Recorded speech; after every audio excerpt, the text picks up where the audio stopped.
This is Illustrator. And the main thing with Illustrator is you get to work in vectors.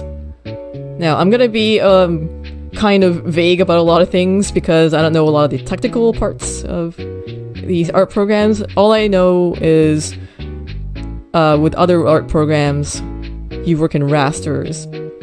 And that means, like, basically rasters are what most graphics are, but you can't really, like, enlarge them and have them look very good because they're, like, you know, they're, like, fixed. Actually, sorry, I'm just trying to see if the chat is working on this layout.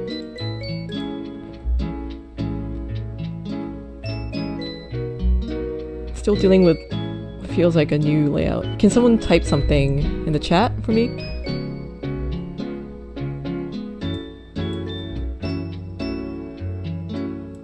Okay, there we go. Thank you. So yeah, with vectors, you can, like, enlarge the picture as big as you want or make it as small as you want, and everything stays the same. Everything stays, like, crisp and nice, high quality. That's why it's ideal for something like graphic design, where you might want to blow something up real big to make a huge sign. And it's also, like, very small file size. And it all has to do with math. I'm not good with math. I don't know how vectors work exactly. It's all magic to me. But as a graphic designer, it's a super useful program to know how to learn, how to use. I just want to show off some of the basics. Like, first, I want to show off some terms. So I just used a shape tool to make this circle. So that's an object. And now I'm using the pen tool. Whoops, I just changed the color there. Taking the pen tool.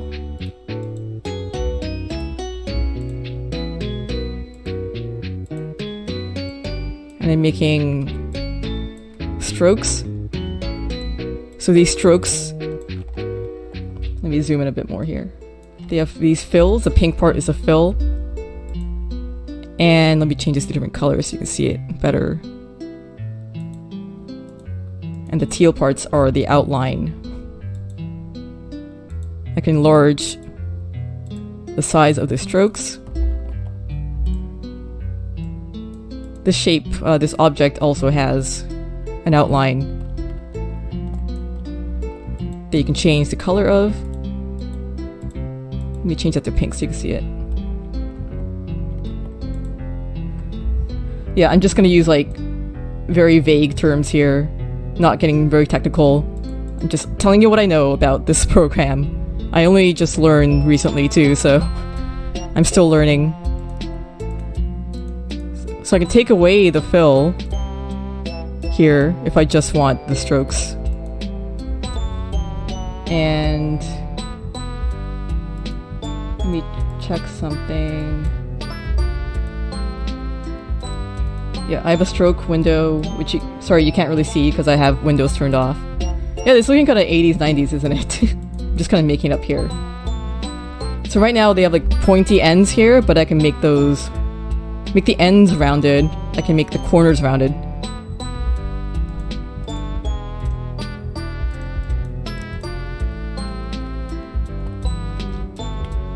And I can control, like,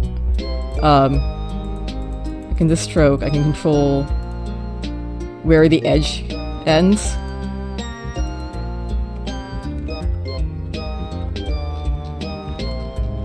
And these, let me change the color of this. Okay, so these ends are called points. It's like these tiny little squares here. I can take these points and, like, drag them around to transform this stroke. I can also take this corner point and make it a curve instead. So now that's a curve. a curve point. I'm not sure if that's what they're called exactly, but that's what I call them.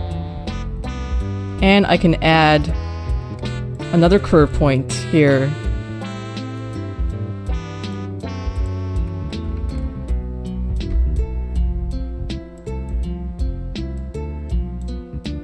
Like that.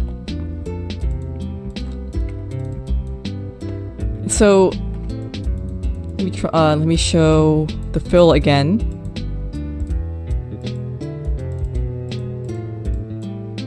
So with these strokes and the fills, I could potentially make my own circle without using the circle tool. Let me show off how I can do that. I'm just gonna make a really janky circle. Don't mind me.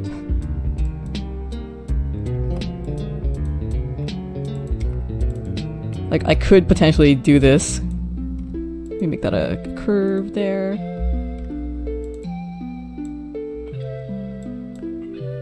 But of course, if I just want to make a perfect circle, it's easier to use the shape tool to make this object here. So look what happens when I enlarge the circle.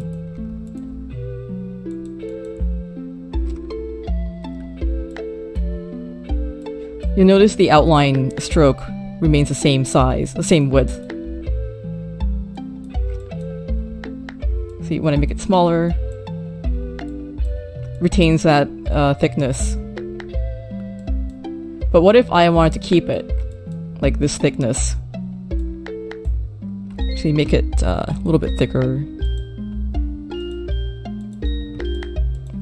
Then I just go into, again, you can't see the window menu, but I can go into Object, Path, Outline Stroke.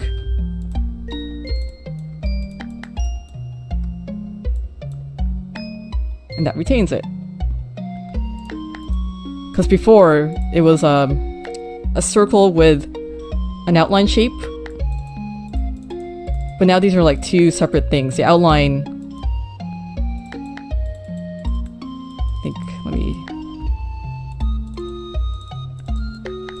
Yeah, see, I can like just take the circle out now because the outline is separated from the circle shape. And now they're two different objects. Like this outline is no longer a stroke. Like these orange lines are strokes. This pink line used to be a stroke too, but now it's an object. It's its own independent thing. You can move it around here. Another cool thing I love to do with Illustrator for fun is blend things. So let me make this star here. I use a star shapes tool, and now I'm gonna use circle tool again.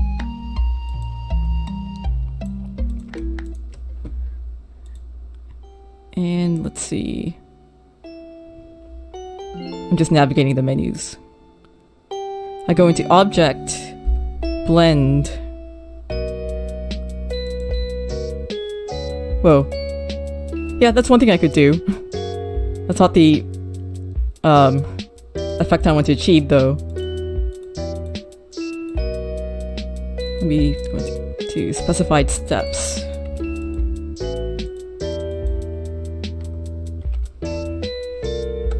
I'm changing how many steps there are in between the shapes.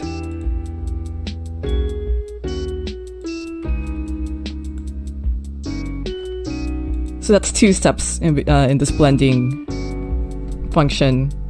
And now I'm going to click on Object, Blend, Expand. So now these are all separate shapes or objects.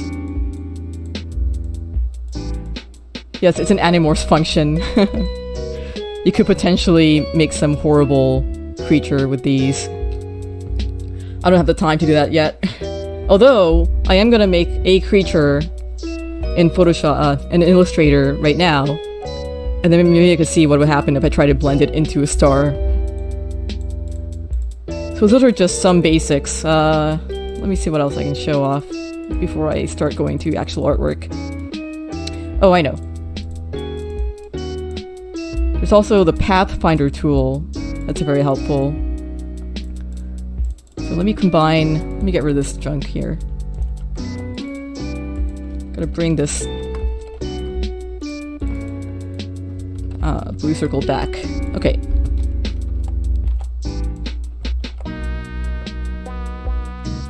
Okay, I guess you can't see the Pathfinder menu, but here are some of the different settings. So this is Unite. It just blended the star and circle together. Now it's just this new shape. I think it just defaults to whatever is on top and meld it into that. This one is minus front. So now the pink star has been cut out of the blue circle. This is intersect, which I don't use very often. I think because it just selects, it just leaves behind the parts of the pink star that are overlapping the blue circle. This is exclude.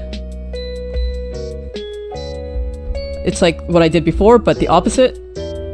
So the overlapped parts are cut out entirely. This one's divide. This is what I use the most. So before, it's like overlapping on top, right? Two different things. Now that I've clicked on divide, oops.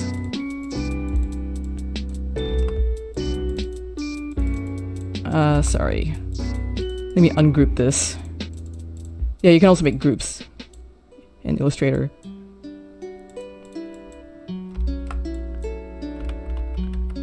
It just turns everything into pieces. Let me go back to before. Okay. So I use that one a lot, especially when preparing t-shirt files. Is this still... Okay, yeah. This one is trim. It's like that, but I think the top layer sticks together because with divide it kind of turned everything into separate pieces.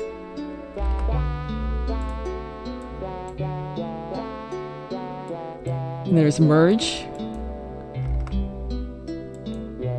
Looks similar to what it did before. I'm not sure what the difference is there. I don't always use these. I'm just kind of playing around here. Crop just crops everything. Outline turns everything into outlines. And minus back. Okay, this isn't working because I think these are still grouped together with these other shapes. So let me ungroup this. Grouping is very useful. So right now everything is ungrouped. But if I group these two shapes together, then I can just click and drag them together like this. So now that's a group. And I'm gonna go into Pathfinder and click minus back. You see what it did there.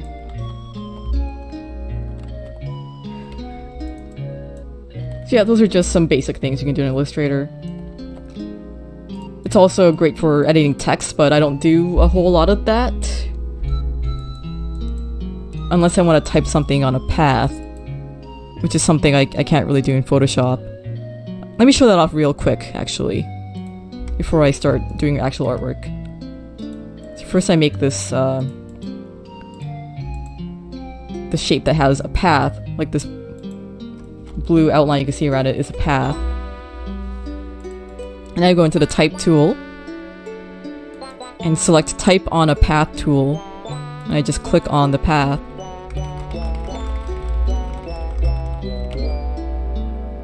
And I can type along the path. It's pretty useful for shirt design. And I can kind of drag it around if it'll let me. Oh yeah, there we go.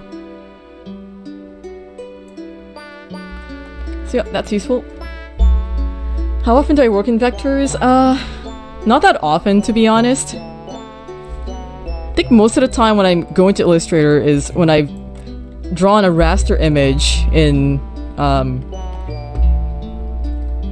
Clip Studio, and then I bring it in here, and then I do an image trace.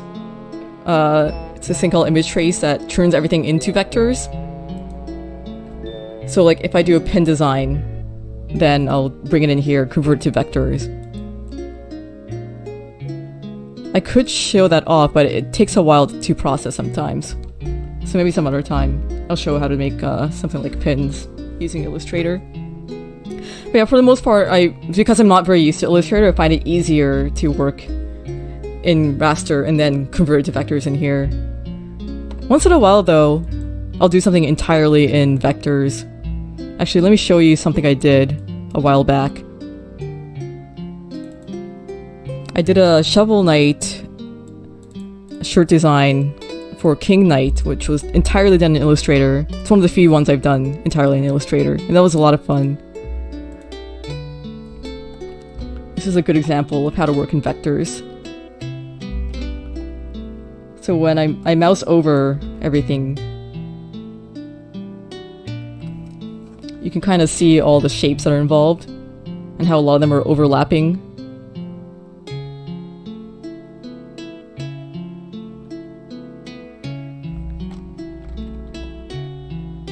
Like for example, this cape. I can just drag it out here. These zigzags. This one was a ton of fun to work on.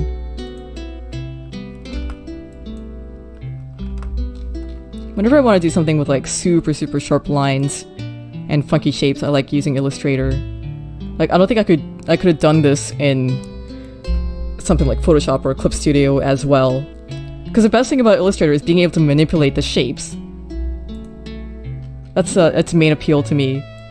Like I could take this and just make it bigger if I want, or I can make it wider. Or I can make it taller.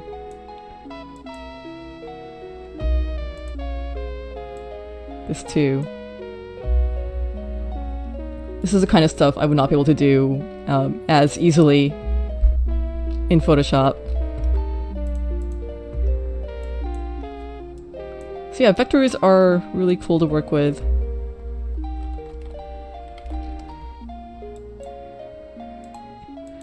And every stream I've done, I've started off with a drawing of an Amabie, the plague warding yokai. So I wanted to make an Amabie in Illustrator.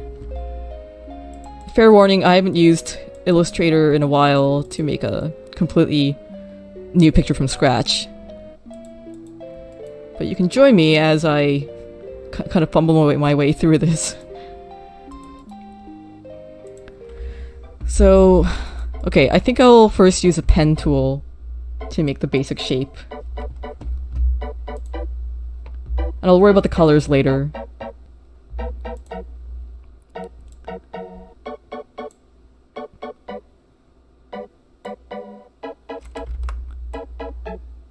Another fun thing about Illustrator is I can draw using a mouse, because I'm just kind of pointing and clicking and dragging.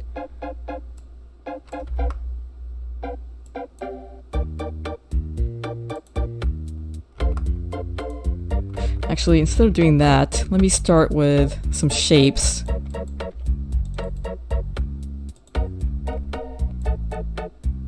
Now, for the longest time, Illustrator was just like wizardry to me. I had no idea how it worked.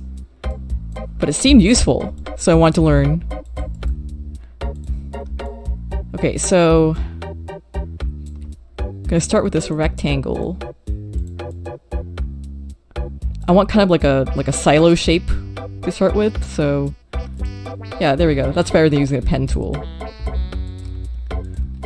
So I just overlap the circle on top of this rectangle, and now I'm gonna select these two. and unite them. So now this is one object. This is one shape.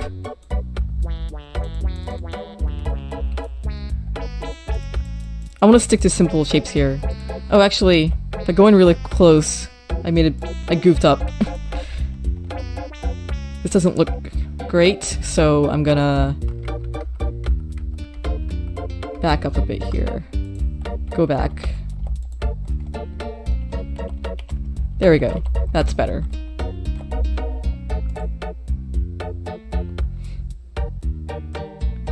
Oh, hi, Angela. Thanks for watching. Okay. Yeah, the King Knight shirt, I want to do more stuff like that. It does take a long time, though. Because it is cool how you can fiddle with things so much in Illustrator, but that can also lead down a dangerous path where you just spend way too long fiddling with things. So for the beak,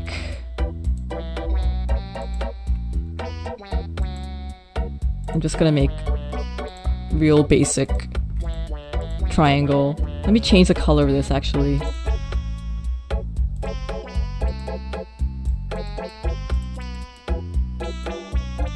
Okay, I guess this, I'm using the color palette tool right now, but you can't see it. So bear with me here. I'll just make it like an orange. Oh yeah, and also duplicating objects is super easy in Illustrator. I just hold down Alt, drag it, and now there's a new shape. I actually like how this looks. I like the placement of that. I was gonna flip this. I'm going to Object, Transform, Reflect. And it can reflect horizontally. Yeah, I was gonna do this, but I don't know, I think I like this better. It's kind of weird looking.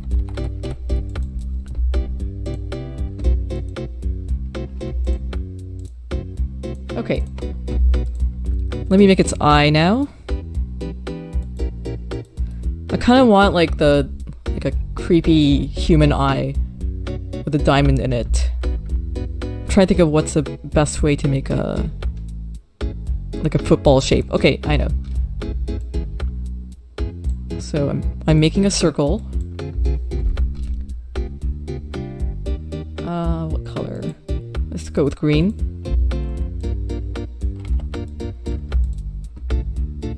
And I am putting a rectangle on top of it. Now I'm going into Pathfinder and minus front. Yeah, there we go. So that cropped the circle in half because I had selected the rectangle on top of it, and it took away the rectangle and took out everything beneath it. So now it's just this semicircle here. And we duplicate this. Go into Transform, Reflect horizontally. Oh no, wait. I'm just gonna make another circle again. Let me squish this down. That's what I wanted to do.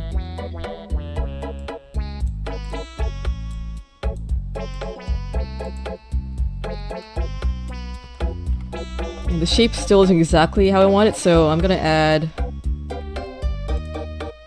some curve points here. This isn't gonna be perfectly symmetrical, but not a big deal.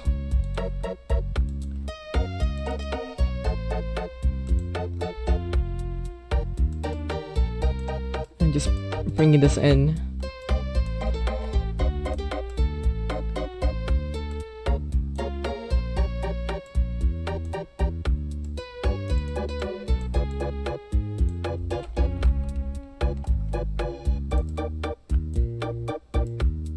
Gonna be a little bit bumpy looking. You know, there's probably a more efficient way to do this, but whatever. It's always fun watching other people use Illustrator and then seeing their way of achieving certain shapes. Okay, that's close enough, I think. So, duplicate, reflect. Put these together. It's kind of like a leaf. So now I merge these two. Okay, so I'm gonna bring it down.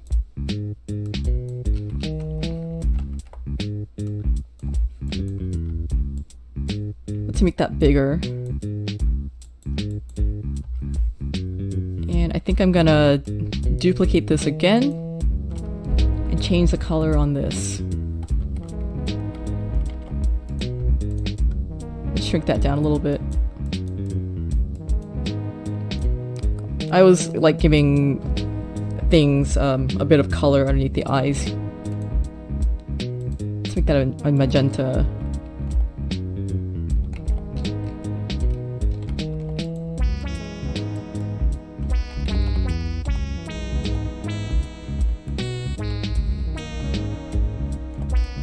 Okay. Changing that to yellow there. I'm gonna merge. Well, I'm gonna group this actually, so I'm taking these two colors. Now it's one group, so I can drag it around together. And also, since they're grouped together, I can now adjust them, adjust the size and proportion together like this.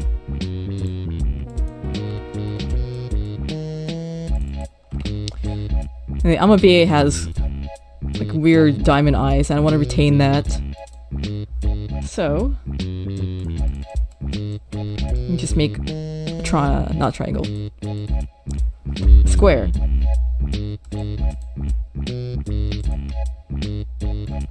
I'm just gonna rotate this.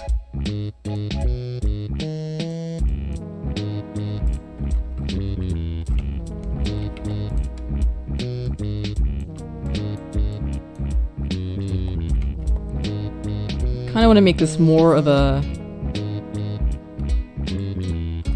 like actual like curvy diamond, you know what I mean?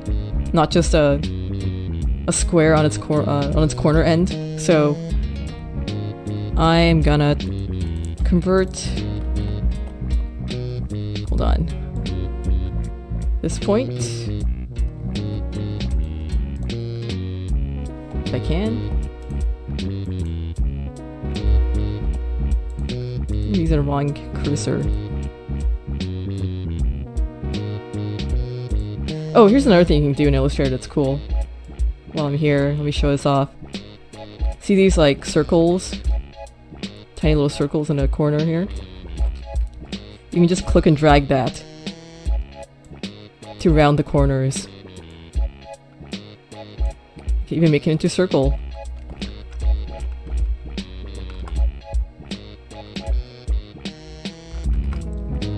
Another very, very helpful tool there. Okay, I'm trying to select... Okay, right. I kept mistaking the path points as something else. Okay, anchor point is what I need. So I'm adding a point here, making it a curve point. Just gonna bring this in like that. I will add anchor points to the rest of the sides.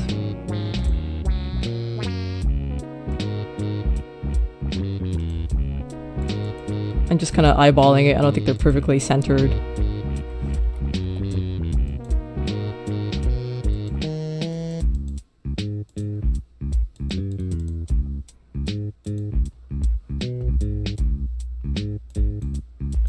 I'm trying to select this. It's not letting me.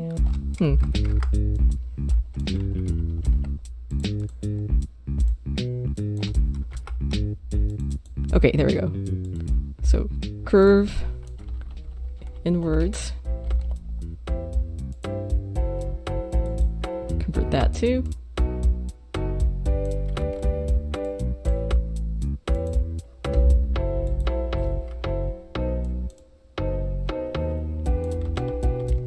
Alright. Now it's more of a star-shaped diamond. That's what I want to achieve. So that's looking pretty good there. I want to make the 3 legs or fins the Amabie has. So, eyeballing this again. Let's make that the same color as its body. Here's another thing I love in Illustrator here. So I just made a shape. I'm gonna duplicate this. move it over here. With Control D, I can just repeat that last action like forever. I'm Control Zing now to go back. This is super useful if I wanted to do something like this where I'm duplicating an object and want them to stay the same distance away from each other. This is most helpful when I'm making something like a building. So like, for example, let's take this rectangle, make it black.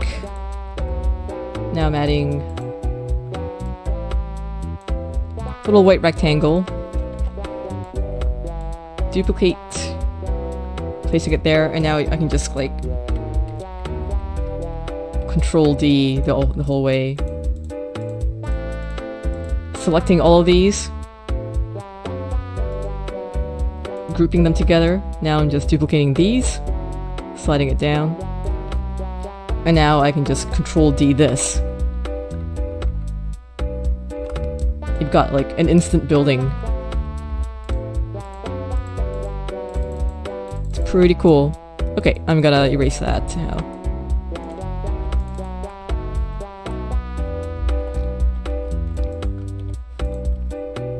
In this case, I'm only making these 3 legs, so I don't really need the Control D function. I just wanted to show that off. It is like sorcery. When I learned about all these functions in Illustrator, I was like, man, I should have been using this the whole time. So I'm shrinking these down. Let me shrink the body a bit too. I'm gonna group these together. There are the legs there. Now for the fins. I'm gonna use orange for this one. How could I do the fins?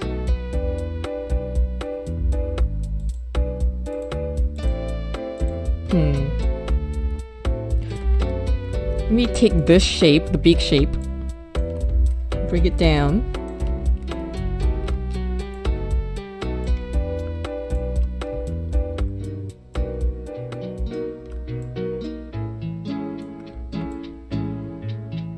What if I did this?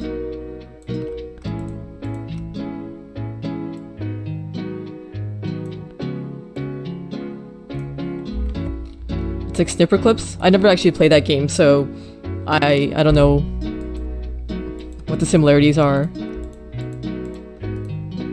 See, this is another great thing about Illustrator. I just took this beak shape and used those shapes to make this fin or claw or leg or whatever. And it works. It's a really good, fun way to make a very cohesive design. You cut shapes to make new shapes to solve puzzles? Yeah, snipper clips, was that one of the first Switch games to come out? I've heard a lot of good things about it. Yeah, I like how funky this is looking so far. Now I'm gonna make that, the hair. Not sure about what I could do for that. Maybe I'll use a pen tool to make a more flowy shape.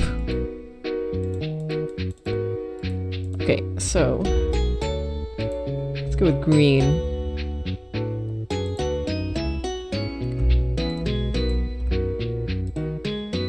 See, I'm locking these layers for now, so I don't accidentally select them. Now, yeah, I can't even select them. I can't move anything around because they're locked down here. So I'm gonna take the pen tool, and just kind of play around with this. I think doing the hair is like my favorite part of my VA stuff.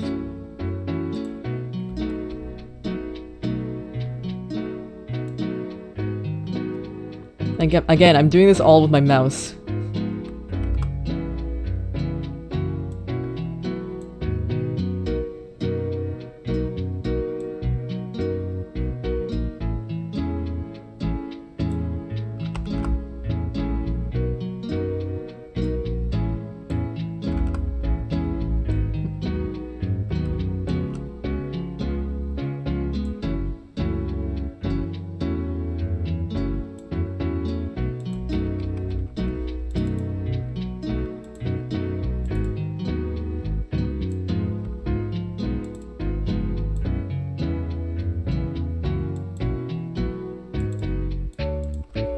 I'm not liking this color. Let me change that.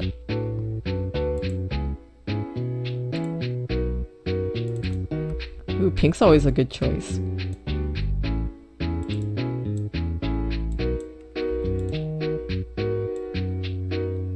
I've been playing a ton of Ring Fit. It's been a godsend since I can't go to the gym.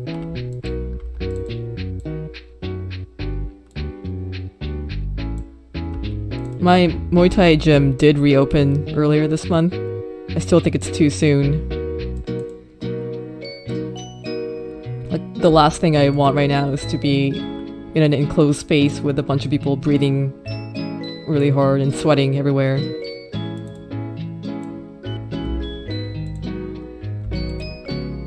Yeah, I've been doing Ring Fit daily, basically, for the past few months. It really helps. It's definitely not as intense of an exercise as I'm used to, like when I do Muay Thai. But, I'm doing it every day. So it's like, I used to do, 3 days of... I used to do, like, really intense exercise 3 times a week, and now it's more like lighter exercise every day. So maybe that evens out. I've been fiddling with this for a bit. I'm not really sure if I like where it's going. So I still don't like this color. Let me mess with this a little bit.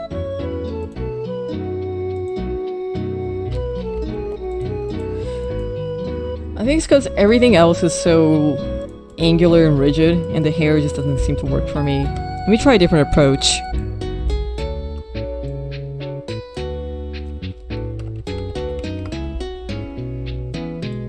Kinda want this, the eye to overlap.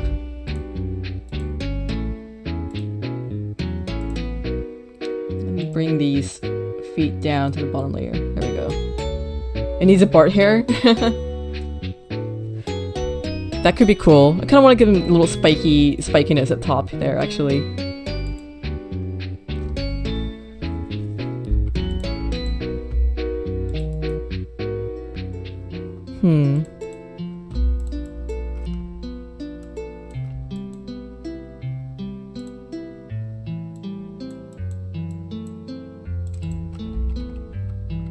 Now it's getting really abstract. Oh yeah, you can also like erase anchor points to change the shape. So I'm deleting this corner point here to make that happen. Now it's a triangle. Maybe I should just make it a bunch of triangles. Let me take this, duplicate it.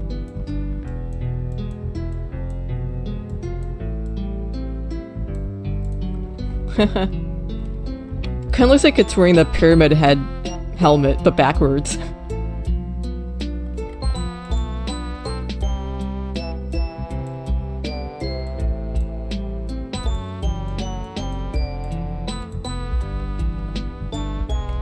It's looking a little better.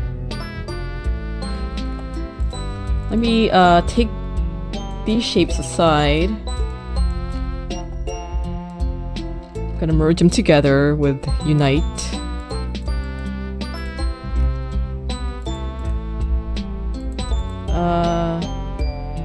Actually, let me turn this top point.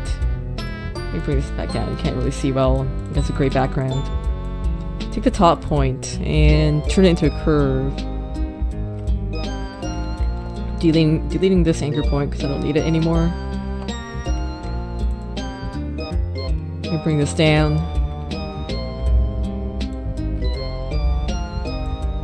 Looks like something that might be Pikmin. That's another game I haven't played.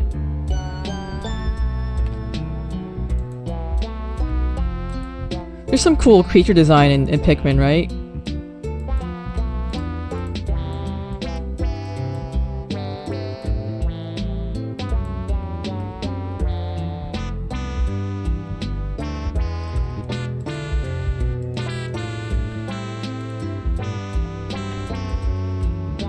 What do you do in Pikmin exactly?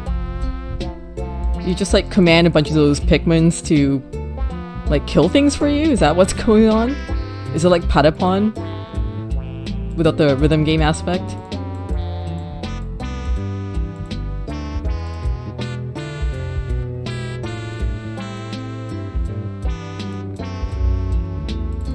pick them in.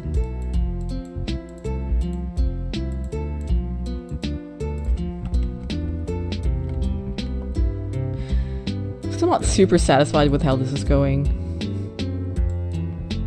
And I'm gonna come back to that later. Let me add the scales. I'm not sure what I'm gonna do with the hair yet. So, for the scale, I want like a bunch of little, like, half-moon things decorating the body. So let me take a circle, duplicate that, just overlapping them together, and now I'm gonna do minus front again. Yep, so there is little half-moon crescent shape there. Yeah, I shouldn't say half-moon, it's a crescent. And Control D away again. So see how there's like 4 of these crescents now? For some reason, I like to avoid having things grouped in even numbers. So I just shrunk them down to make space for a 5th one. I usually like to group things in 3s if possible, and if not, then an odd number, like 5 of these moons. Just a personal preference.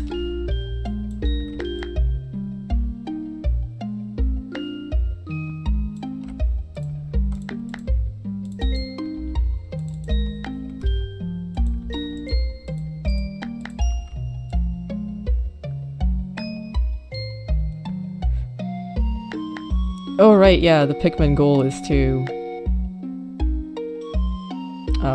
manage time and get your ship going. You're basically like marooned on the weird Pikmin planet, right?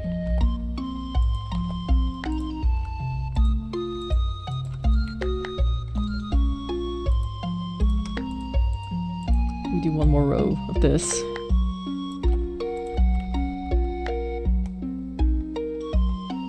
I feel like that's too many, actually.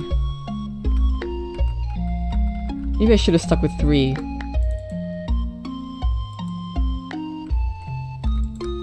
Well, actually, you know what? Let me go back to 4 of these.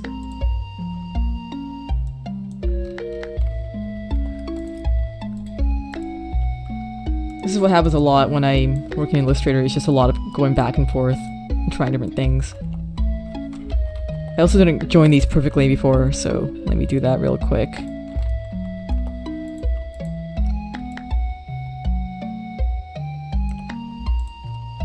Okay. So we're back to 4 crescents.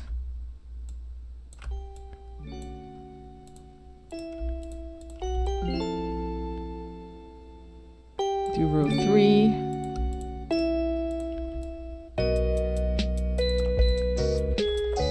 Yeah, I think that looks better. I'm gonna group these together now.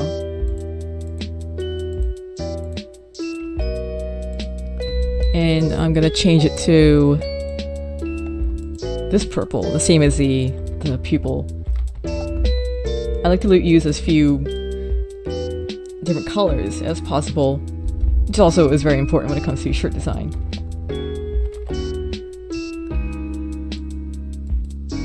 Okay, so back to the hair. I think I know what I want to do now. Instead of making it a shape, I think I want to make a bunch of strokes. Because I haven't used any strokes yet in this design. Actually, let me save this real quick.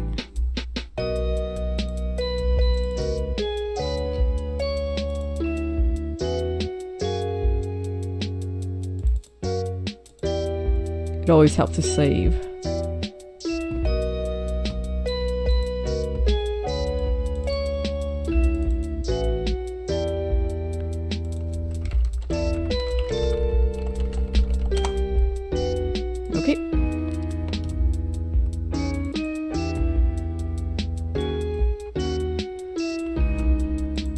So I'm going to the pen tool. Let's go with yellow for the hair.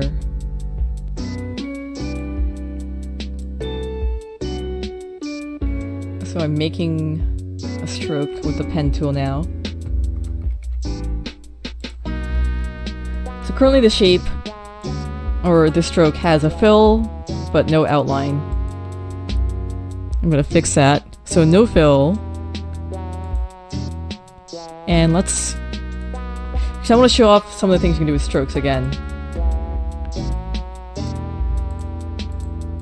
So there's a stroke now, and there's like different settings I can use to change the shape of the stroke.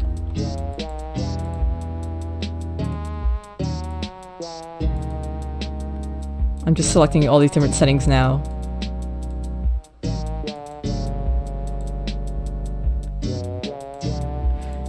Yeah, like the default is this, which is uniform. But if I do that, it looks like a paintbrush stroke almost. There's also these.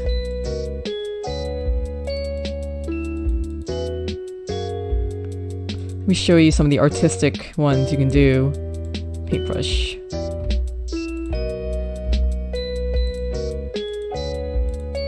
Oops, that's too thick. Yeah, so you can make them look like natural paint strokes and blobs here. This kind of disguises the fact that you're using Illustrator. I don't think I'll use it for this design. Well, maybe for the background, actually. Let me explore that later. So that's cool. I'm just gonna stick to the more static looking stuff though. So going back to basic and uniform. Let's make that thick, and I want to give it the rounded ends.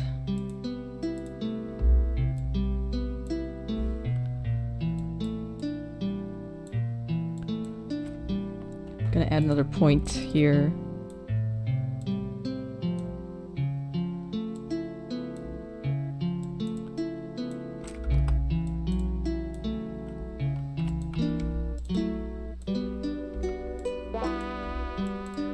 Really, the most fun part about using this program is just being able to manipulate the shapes and push things around.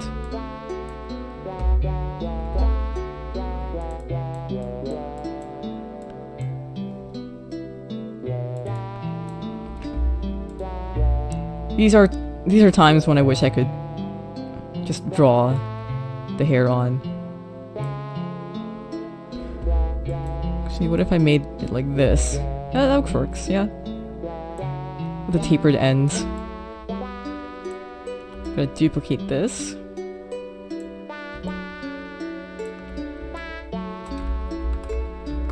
Let me Control D this again, actually.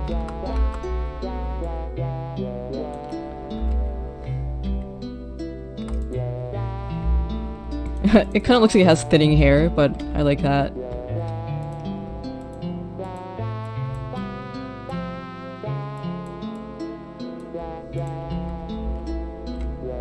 Yeah, I think that looks nice.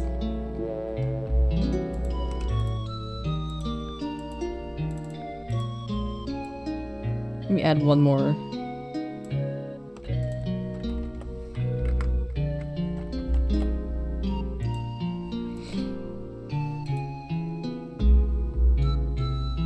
Okay, I think I'm satisfied with this. So these are still strokes, which I don't want, because then if I selected all of this and I tried enlarging it, see, now the hair is like super thin. So let me select the strokes that make up the hair and go into Object, Path, Outline Stroke. So now they are shapes. And I should group them together. There we go. I'll try to make it longer or bigger.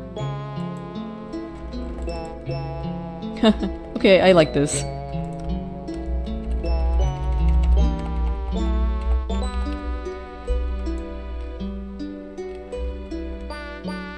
Alright, now I want to make that, like, weird fin ear it has.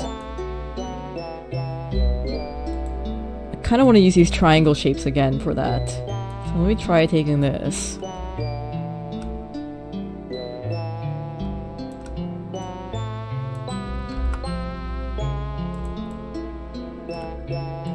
Duplicate it. Reflect horizontally.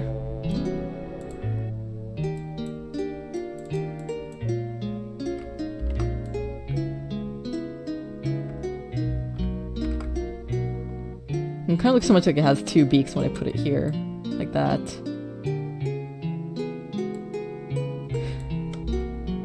I'll just make a new shape for this. I'll make another triangle.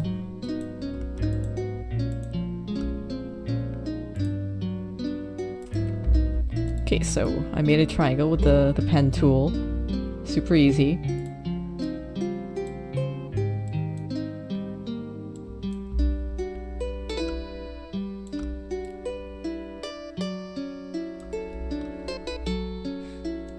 I want it on top of the hair instead of behind it.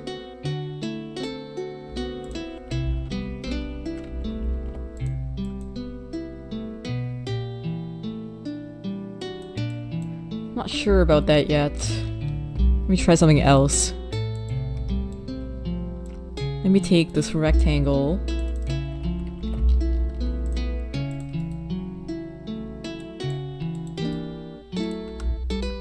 Make a circle. I'm just gonna overlay it on top. Like that. Let me adjust the size here. Then select all of these and whoops, not unite. Minus front. Now we've got kind of a finny shape.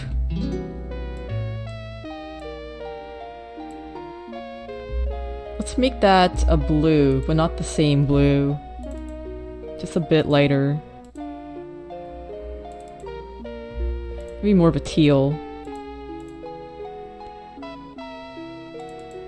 Oh, I'm working in CMYK, so teals and like purples and magentas don't show up very brightly in this color mode.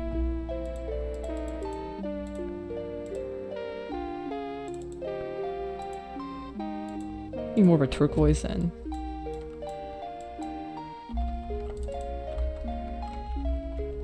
I kind of like that.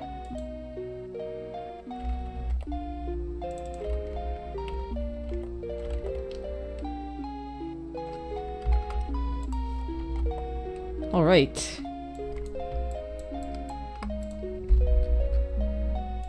I'm gonna go behind all of this, make a new layer.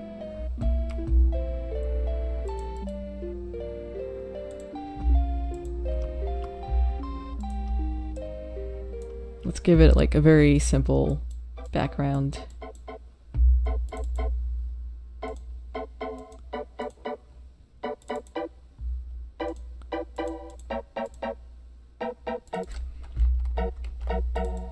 Yeah, that's kind of alright. I can give this circle shape an outline, a stroke.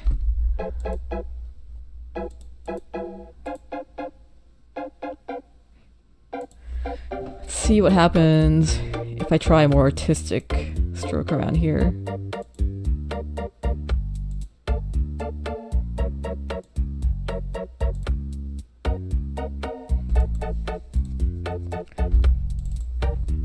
That's kind of neat.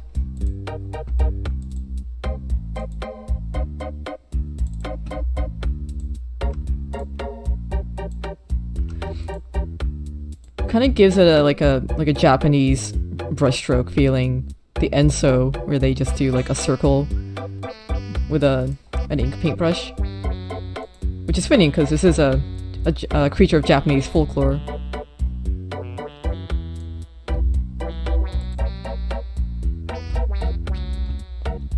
Do one more color behind this.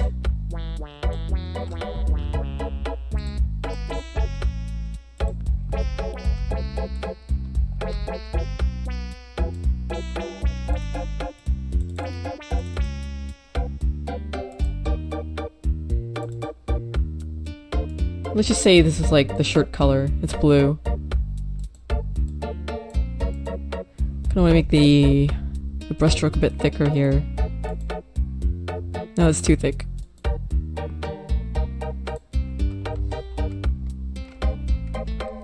I think that works. I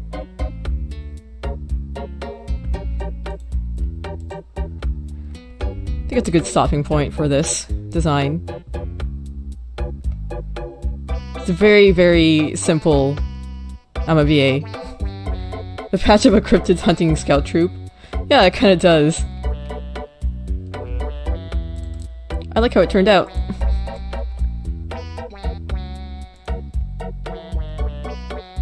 Yeah, so that's my very quick Illustrator demonstration. That was fun though. I'll take a quick break, and when I get back, I'm gonna switch back to Clip Studio so I can go back to drawing with my Cintiq and my pen. No more vectors. Okay, I'll be right back.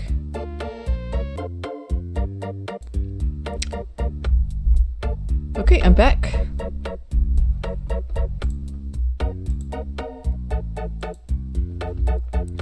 Oh, let me just change something here.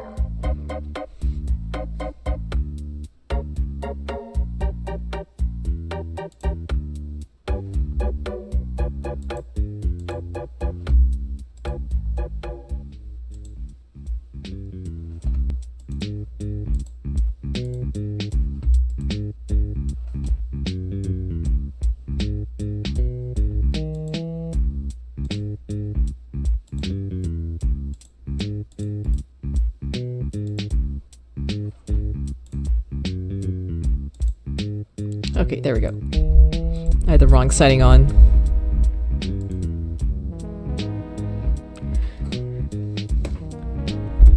Alright, so now I'm just gonna take requests live from the chat. I know in my other streams, we took requests on Instagram far in advance. This time I want to experiment with taking requests live from the chat, because, you know, you're here, you're watching. I want to reward you by taking requests directly from the people watching. So I saw Max from Bomberman as the first request in here by Shaolin Turtle 2K3. I like Bomberman, but I don't know who that is. Let me just look it up real quick.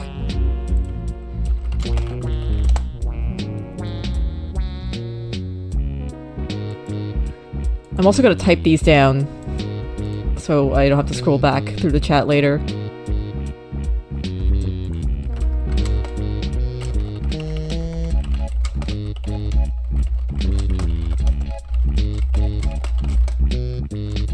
I'm getting so many already.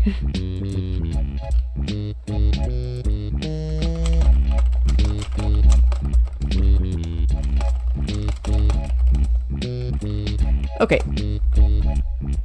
That is a lot. He's Bomberman's friendly rival, blue-eyed cyborg? Maybe if I saw a picture I would know. Oh, right, this guy. Okay, I can start with him.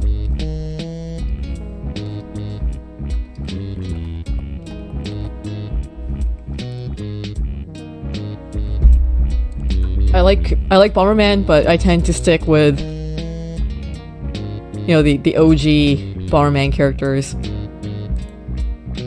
Like White Bomber, Black Bomber. I love Black Bomberman.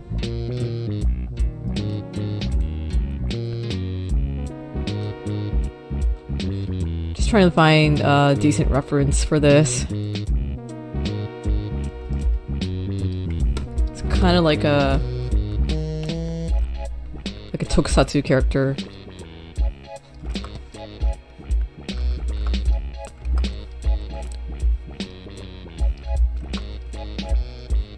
Tokusatsu is like the live action hero stuff from Japan, like Power Rangers, Kamen Rider.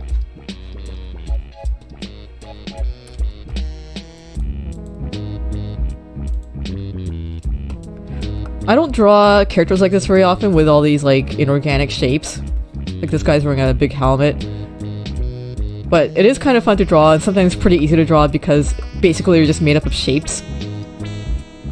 That's one thing you gotta learn how to do if you're an artist. Just visualizing everything as shapes. He's just basically made up of a bunch of circles, so that makes it easy. Vehicles are tough though, like, vehicles are technically made up of a bunch of shapes too, but they're a bunch of small shapes that also kind of smooth out together as they're joined, and that makes it really hard to figure out for me, like, what shapes are underneath. I mean, that's basically the same thing with the human body too, we're just a bunch of shapes. Yeah, exactly.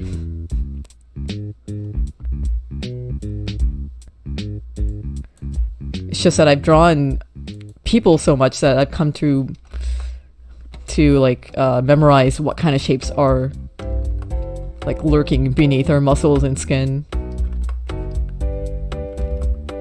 Just seeing how he poses usually, this guy.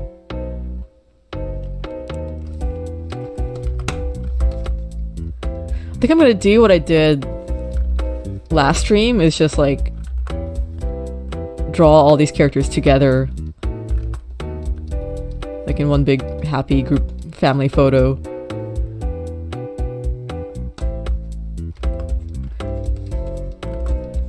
This guy's got attitude, so I'm just gonna do like a arms crossed pose.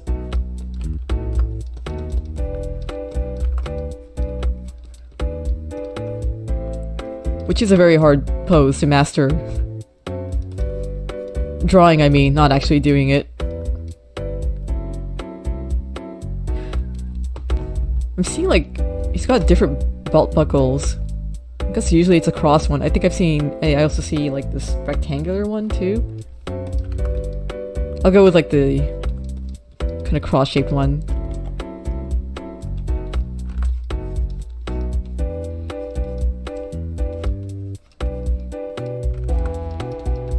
And I always appreciate a character with chunky boots.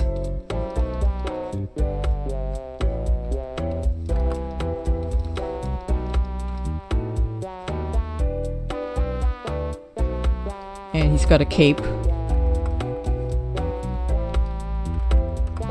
Oh, it's like a split cape. It's like shaped like an upside down V.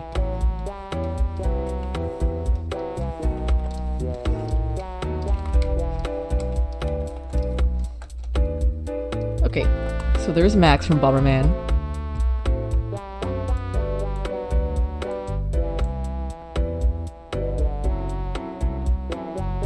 Going through my list here. Wimpod Pokemon. What is Wimpod again?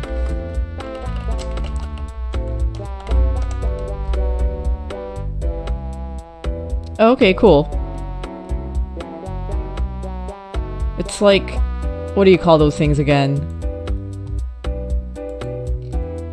I should know what this is. Warfroach? Yeah. I've seen those in Animal Crossing. Oh, how big are these things supposed to be, actually? You know, sometimes you think a Pokemon is supposed to be really small, and then you see what it actually looks like next to a person.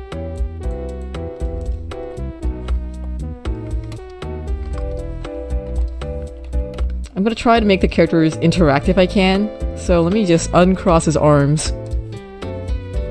Here.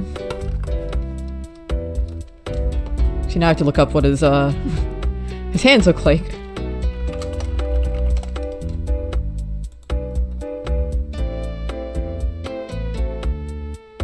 He's just got, like, gloves on with cube wrists.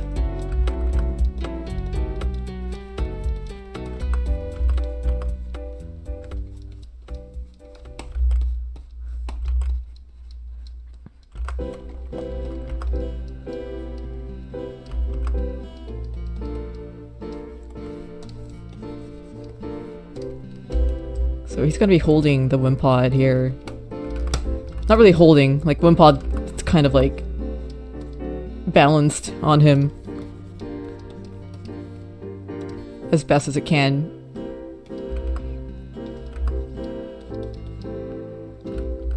A lot of Pokemon are also just a bunch of shapes.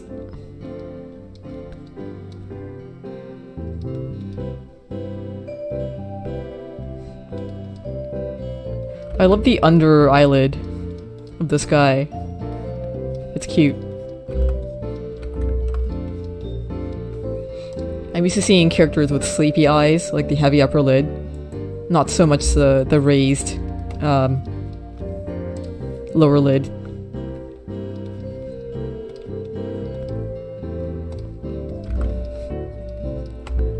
So he's just gonna be kind of draped over his arm.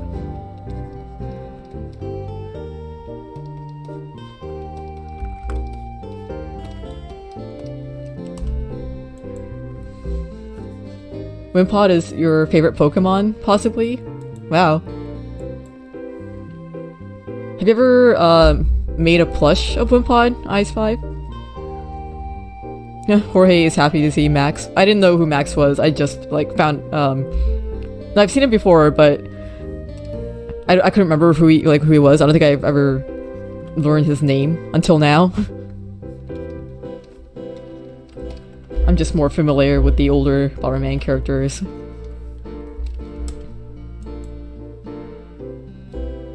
Ooh, I think Eyes did make a plush of Wimpod. Alright, so there's Wimpod. Favorite villager, favorite Animal Crossing villager, I'm guessing. I know who that is. Well, in my village, anyway. It would be very hard for me to choose, like, a favorite out of all the villagers, but I know who my favorite villager on my island is currently.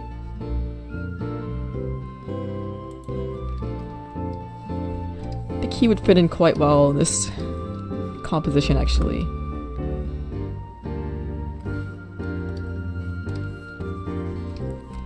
Put him over here. He's very short, so this works out perfectly.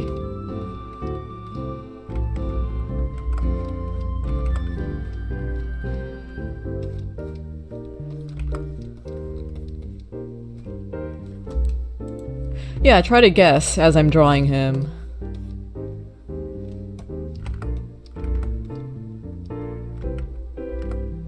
But what should he be doing? I'm just trying to think of like what villagers do. I guess he could be like eating a sandwich or holding a hot dog or something. It's not Ribot though. I do love Ribot. He was in my New Leaf village and I loved him. And then he showed up in my my campsite in New Horizons one day and I wanted to get him on my island. But there's another villager I liked that he wanted to... Actually, he wanted to kick out this current villager I'm drawing right now. And I'm like, no, I'm not gonna let him go. I know that if you reset, you could, like, get them to pick someone else to kick out of the village. I just didn't want to deal with that. It's fine. I've had Ribot before. Actually, I really like it when they're holding, like, a drink, so I'm gonna do that instead.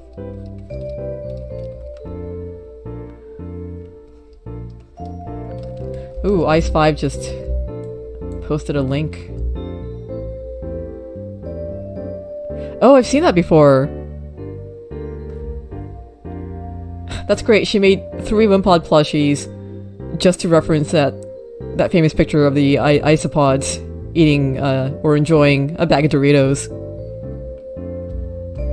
If you're in the chat, you gotta go to that link and check it out.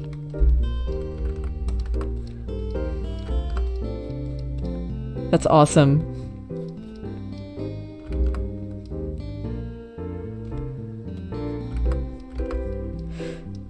It always feels so weird when I'm drawing an Animal Crossing villager and I'm like, oh yeah, they don't have any pants.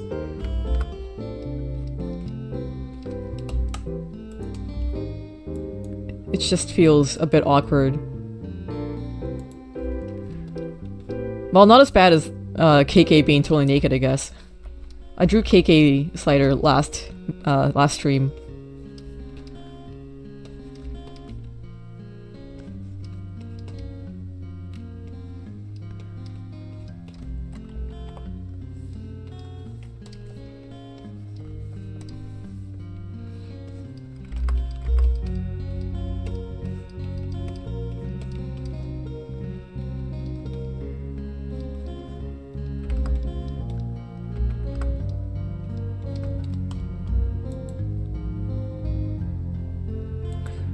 The only plushie you made to keep for yourself. Did you keep all 3 of them? I always wondered how many of your plushes you keep for yourself.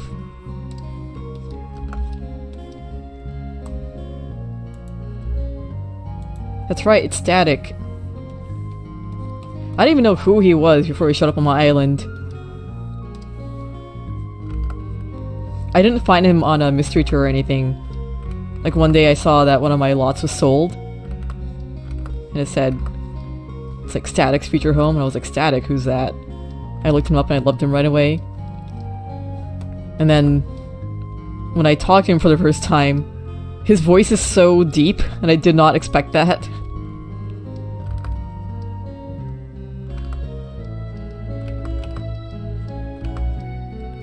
I just love his expression.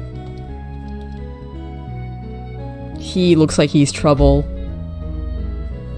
He's meant to be a cranky villager, but he's really not that cranky. He's pretty friendly, actually.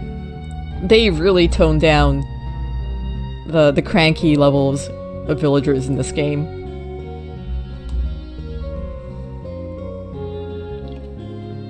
Oh, all the crankies have super deep voices? Yeah, now that I think about it, it's true. I don't really think that was a running thing.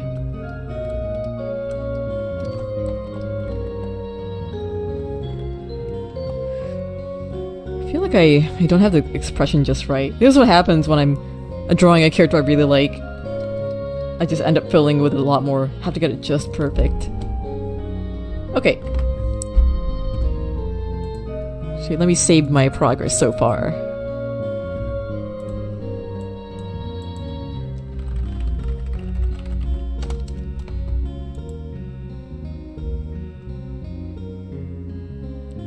Yeah, I put 220 hours into Animal Crossing so far, and that's not as many hours as some numbers I've seen. So, like, with games, I like to calculate, like, okay, if it's $1 per hour of playing, then it's worth it. So Animal Crossing, in Canadian dollars, it's like $70. And I put 220 hours into it. So, $70 is like a bargain. If you think about how much entertainment I got out of it. Okay, next one is Waddle Dee riding an ostrich.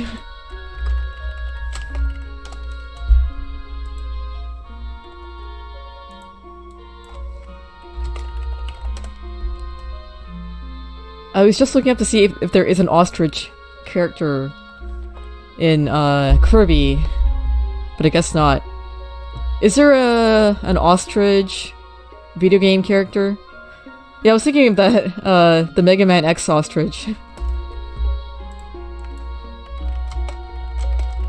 What was it called again? Overdrive ostrich. Man, that's a lot to draw. I could try though. It's very spiky. It also looks like half man, half ostrich. Donkey Kong ostrich? What did that look like again?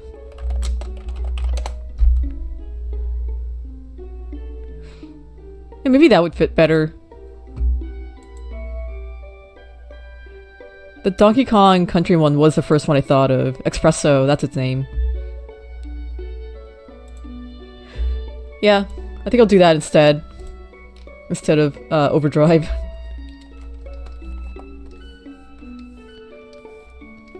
Because Overdrive is just a bit much right now. Yeah, you don't see ostriches in video games very often, even though they are like the perfect, like, riding animal.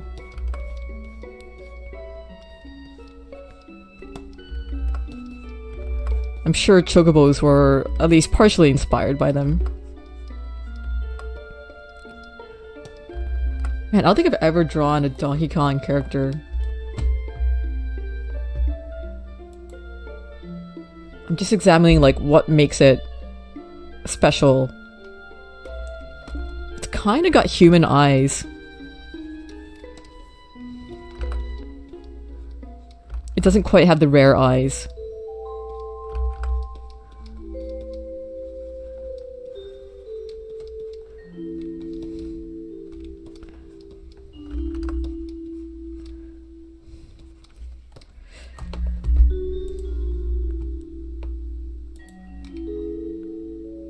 Yeah, Overdrive would have been cool to draw too.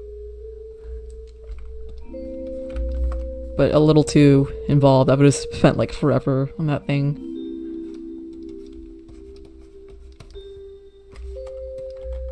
I guess it's really the shoes that make it... that makes this character unique.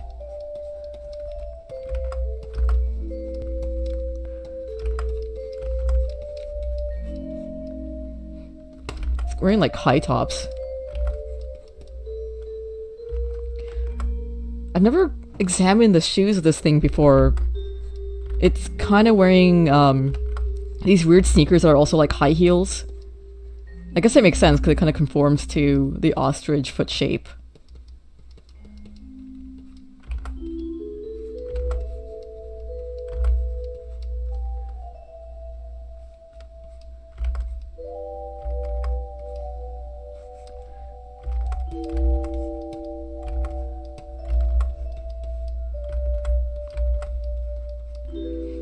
Designing footwear for birds is gotta be difficult.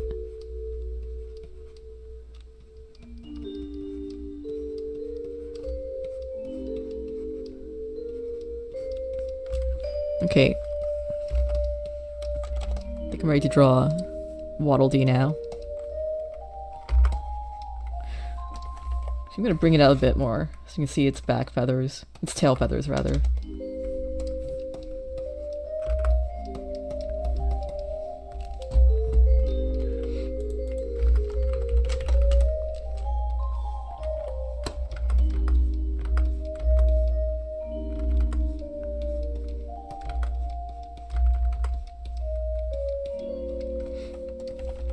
Kirby, like, I like the Kirby franchise. I just don't draw stuff I don't draw stuff from it very often.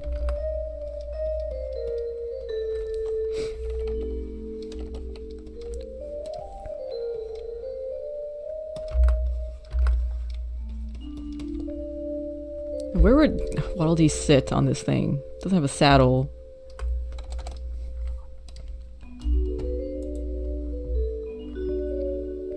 Yeah, ostrich feet and just bird feet in general are super cool. I love the X-shaped feet that parrots have. They've got like the two fingers in front and two fingers at the back. Why am I struggling so much with the Waddle Dee shape?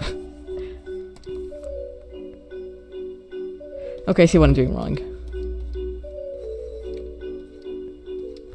You know, doing Kirby characters in Illustrator would be pretty easy.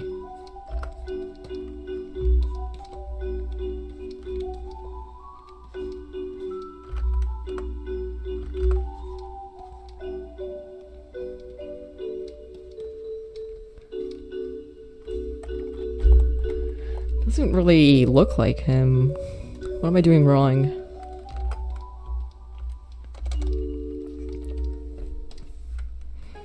That is a downside to doing a simple character design. You gotta be way more precise about the shapes and the placement of things. I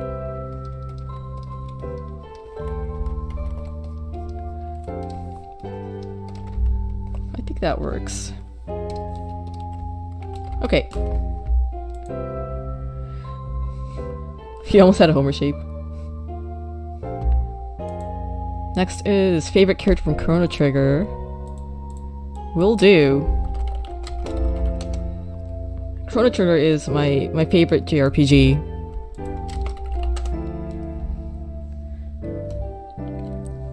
And I've done fan art from it before. I don't know if you remember, but a few years back I drew that poster for Fangamer depicting Ayla's charm attack. I love Ayla. She's not my favorite though. Like, she's definitely up there. Might be my second favorite. So I want to put the character next to the ostrich, so I'm going to expand the canvas.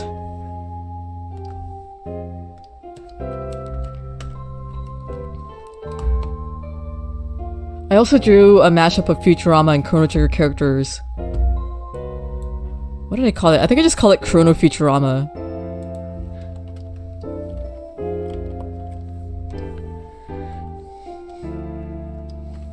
Actually,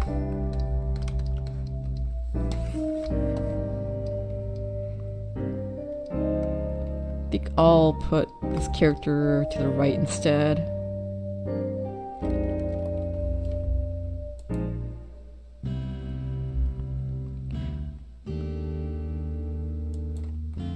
I would still recommend Chrono Trigger.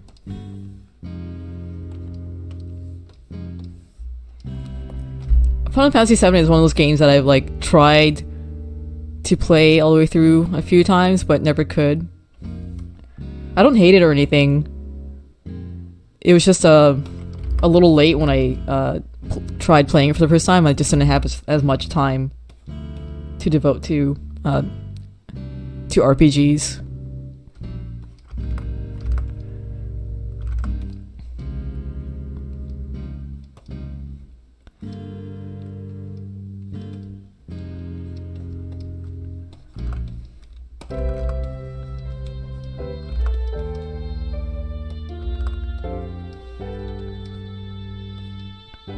I think it's pretty obvious already who this is. I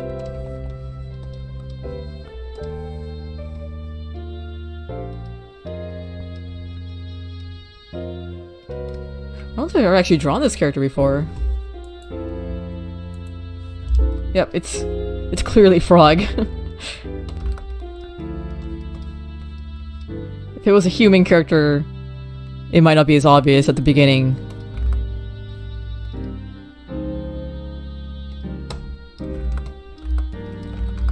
I think I want Frog to be sharing a drink with Static here.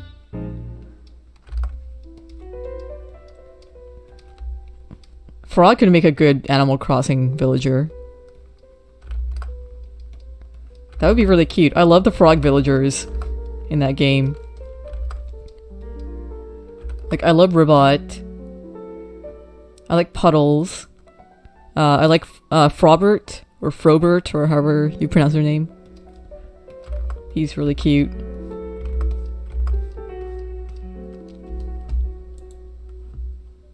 Yeah, well, Britt, you have too many frogs. I don't have enough. I just have Henry, who's a very basic-looking frog, but I don't mind him.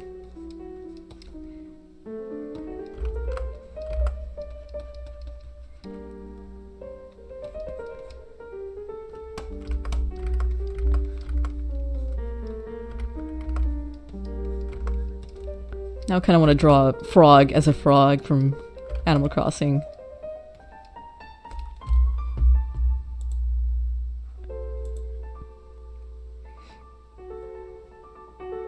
You know, there's this giant ranking of, like, popularity ranking of Animal Crossing villagers online. It's like a big database, and I think people, like, vote every week or something.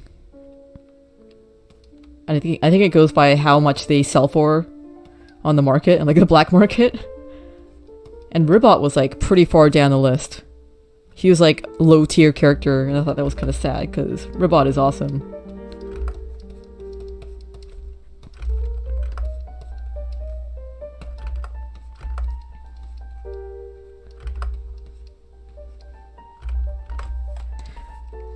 Not sure how I should position his feet. Yeah, Ribbot is the best. I'm gonna have Frog relaxing on a stump or something.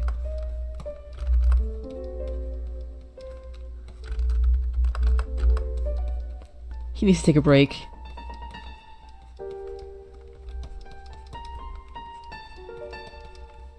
You spent real money to get Ribbot in your town? Wow, it's dedication.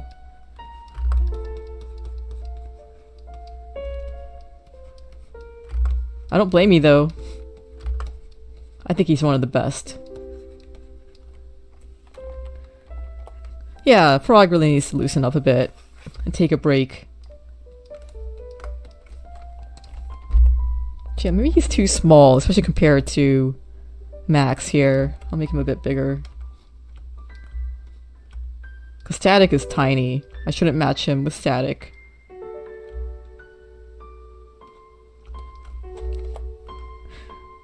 I'm trying to think of, like, how big he would be to a more humanoid character. I mean, Max is the most humanoid character here. But I think a regular human would be a bit taller than him. I guess Frog's not super tall either. I think that's a good size. Frog on a log.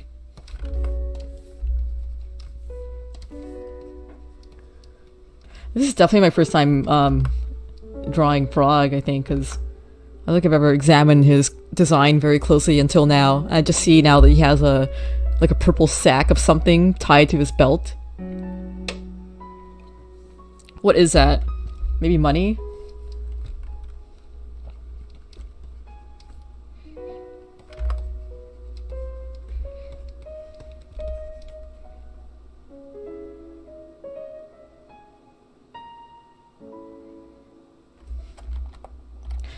Everything we're drawing right now is pretty round, isn't it? It's like a stark contrast to the Amabier I did in Illustrator.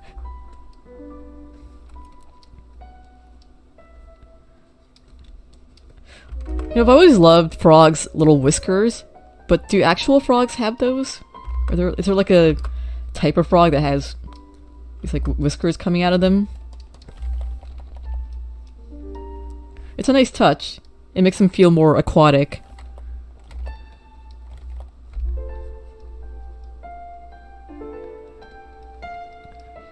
I feel like if he has those, though, as a human, he should have facial hair. He doesn't, though. Maybe that's part of the curse, is having facial hair. Like, he hates having it, but as a frog, he has it. Every time he tries to shave it off, it just grows back.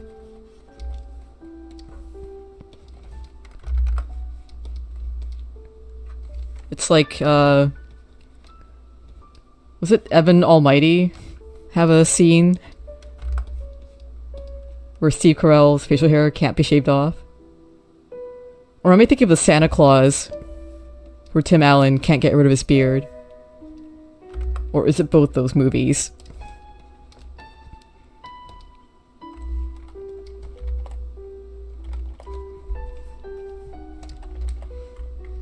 Okay, that's enough time spent on Frog, I think. Is it in both? I know it's definitely in Santa Claus, but I feel like it was also in Evan Almighty. Which is a movie I have not seen, by the way. I just feel like I've seen that clip before.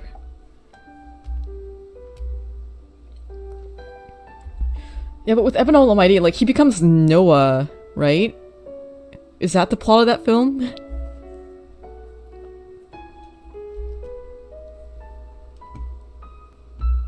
Is Noah, like, known to have a beard? Because Santa Claus, that makes sense. I don't know. Okay. Maybe I'll investigate this further later. Next request. Favorite Pokemon as a villager? Well, my favorite Pokemon is Trubbish. I don't know how that would translate to an Animal Crossing character. My second favorite is Drifloon, which is a balloon. The Trubbish is a bag of garbage, by the way, and Drifloon is a balloon. Neither of those translate very well to being an Animal Crossing character. I could try. Trubbish could make a cute bunny, actually, because Trubbish has those, like, ears or whatever on top of his head that's supposed to look like the garbage bag ties. So let me try that. A Drifloon carrying an Animal Crossing present. Oh, that'd be so cute.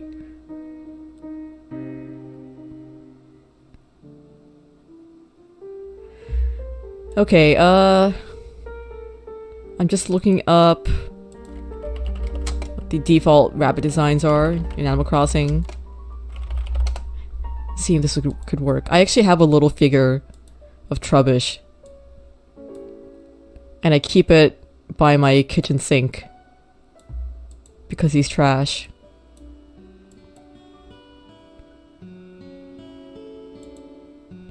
Alright, let's try this. Drawing a lot of, like, short characters today.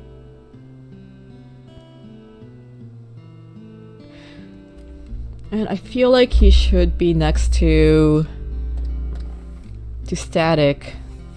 Could I squeeze him between Frog and Static?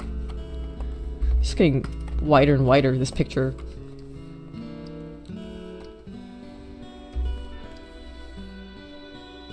Maybe I'll squeeze them in.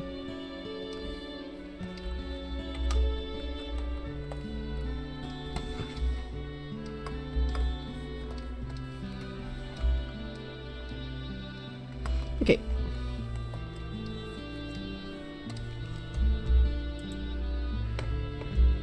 I'll just start with the basic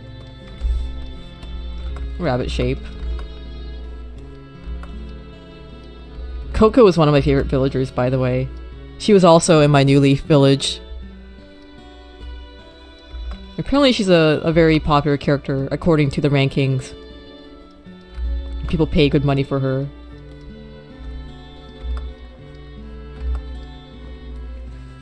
I definitely have my favorites, but I don't know how I feel about having the same villagers I had as my New Leaf village. I accidentally almost started drawing Coco.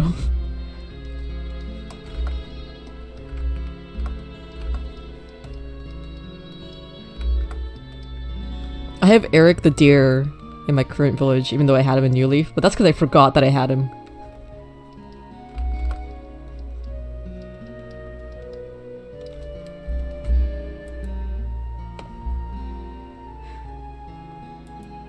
And he was the first villager I ran into on a mystery tour when I gained the ability to invite villagers. And I thought, oh, he's cute. And then later when I was looking at my old Animal Crossing screenshots on my 3DS, I saw him in there. They're all having drinks.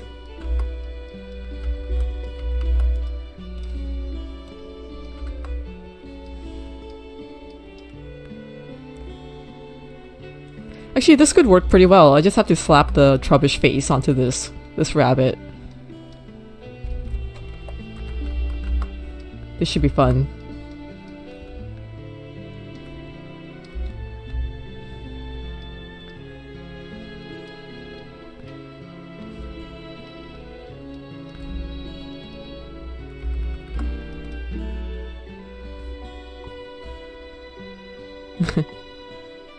And then... okay, how do I incorporate the Trubbish arms in here? I guess I could just make it part of this. The arms.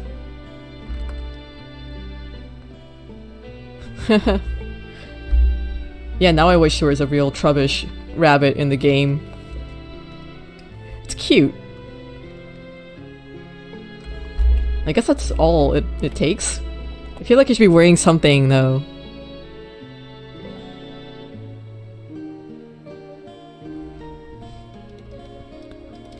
I'll just do this for now. Maybe I'll think of a better idea later.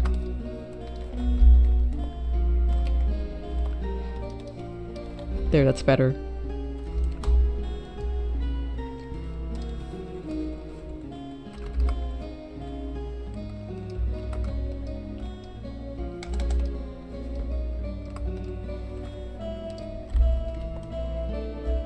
Yeah, a Pokeball t-shirt would be cool too.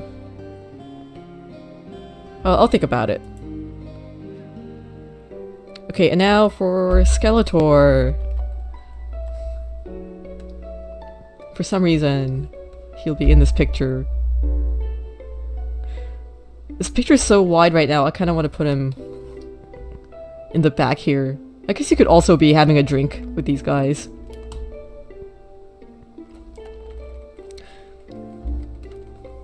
Actually, Waddle Dee just looks kind of awkward, just facing the other way.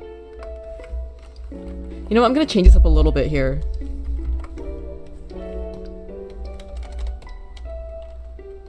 Slight change of plans.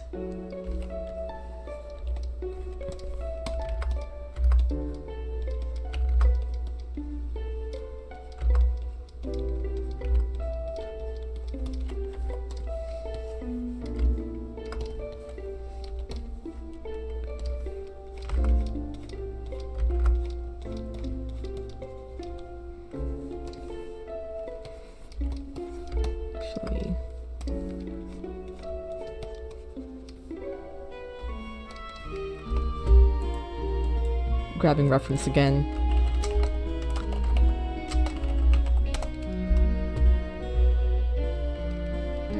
Okay, its neck needs to be longer. I'm glad I put this on a separate layer so I can move it around.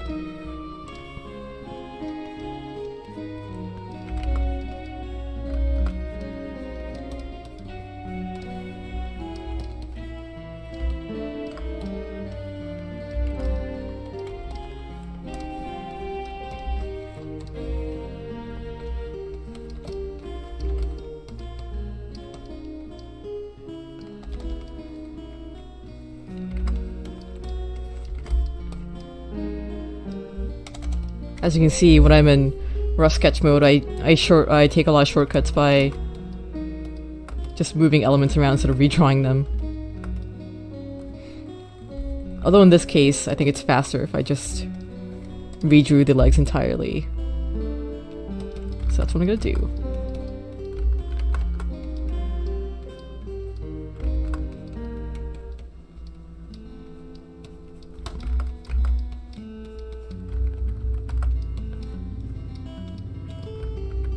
You ever have a job or a moment in your job where you have to fix someone else's mistakes? And whoever assigns you to that, like, assumes it's easy because most of the, quote-unquote, most of the job is done for you. Just gotta fix a few things. But sometimes, actually a lot of times, it's just a lot easier to start from scratch again. Especially when you're dealing with someone else's mistakes.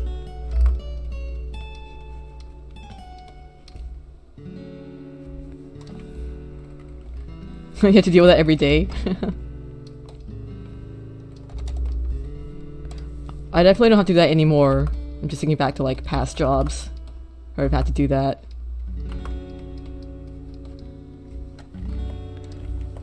Ah, you're a drafter.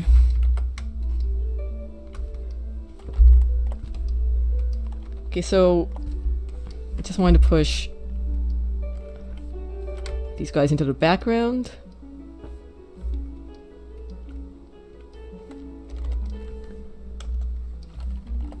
There, that looks like right perspective. So now they're just kind of like running past this scene.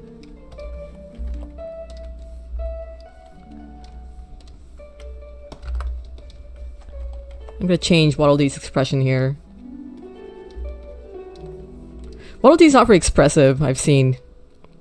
In the when I looked for reference pictures in Google image search. Always has like the same static expression. So I'm gonna change it up a little bit here.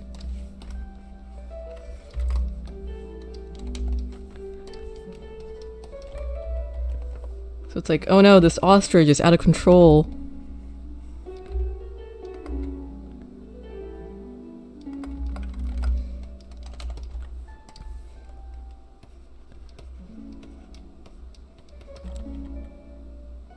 There, that looks more fun. Okay. So back to Skeletor. I'm gonna crop this canvas.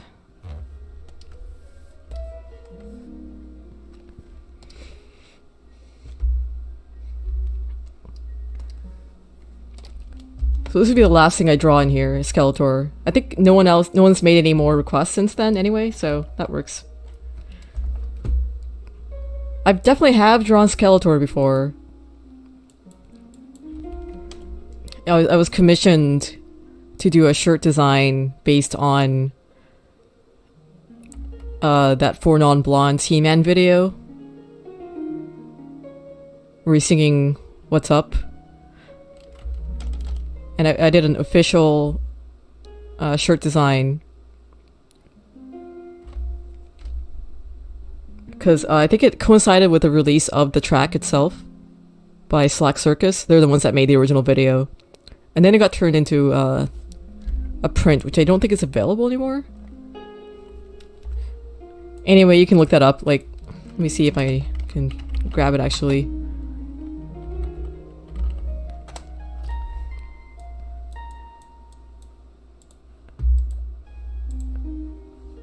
I'm just gonna bring it up real quick.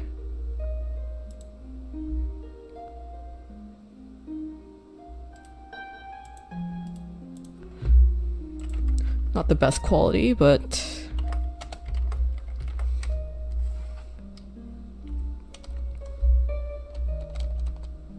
yeah, if you've ever seen this, I drew this. It was officially commissioned by the people who made this video. So that was fun. The Skeletor is down there. I guess I just drew his head. That's the most I've drawn of Skeletor.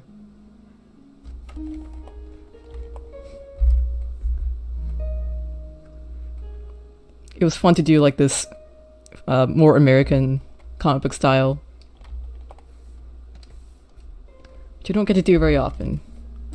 So that's the extent of my Skeletor experience. I never really watched the cartoon either.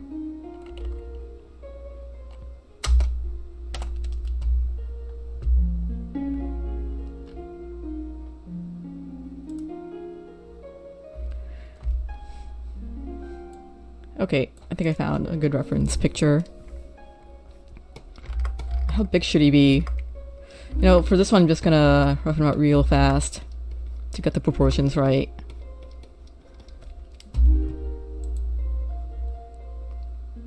You drew Skeletor every day in October to make it Skeletober. You know, whenever I do Inktober, I end up drawing a lot of skulls. So I can see how doing Skeletor every day could be fun too.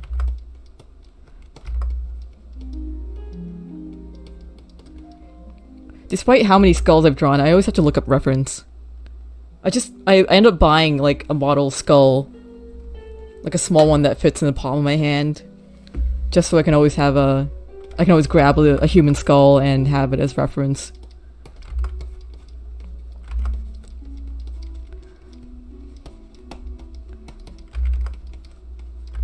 And he's definitely going to be the biggest thing in this picture.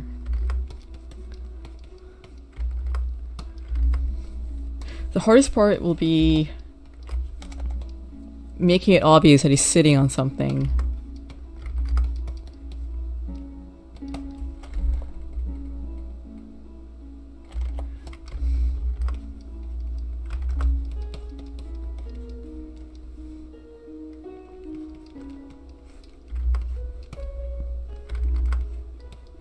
There's all these animals in the way.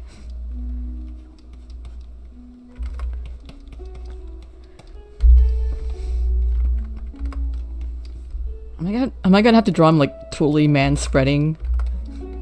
Like this? That doesn't look right.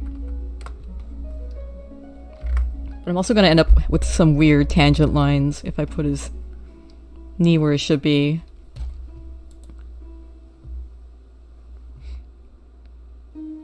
Yeah, imagine if this was a Smash lineup.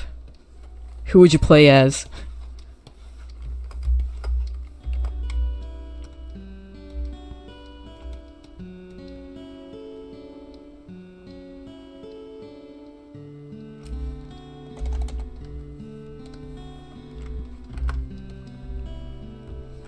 And these legs are really muscular.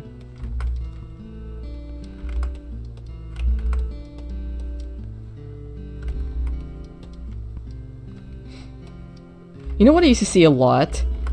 It might still happen. I don't know, I haven't seen it in a long time. But on the internet, whenever like someone was making fun of a skinny person, they'd call them Skeletor. Which is stupid, because Skeletor is like super buff.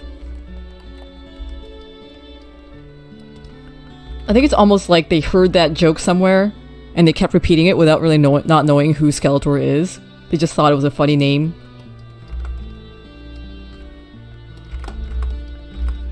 I think being called Skeletor would be a compliment, really.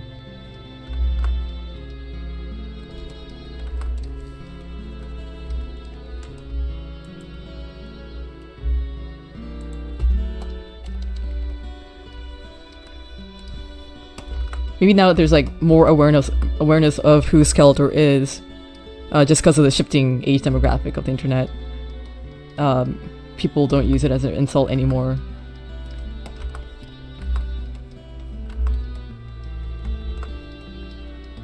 I wonder if the He-Man cartoon will ever get a reboot.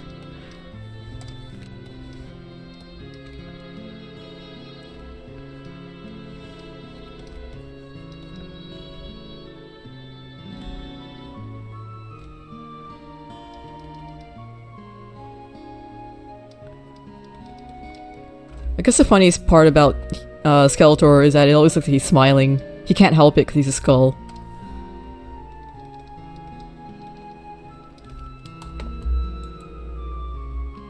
Kevin Smith reboot of He-Man? I don't know about that.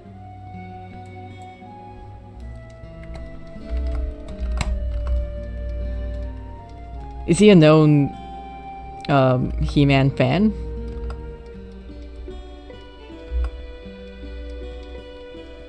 I don't know a ton about Kevin Smith either. Oh, the Castlevania animation studio.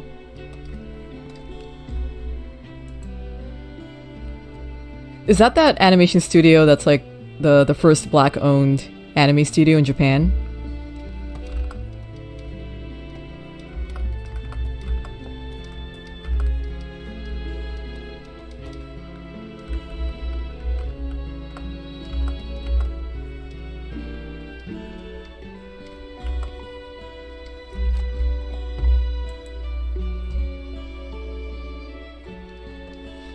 Because I heard about that studio recently, and I thought that was really cool.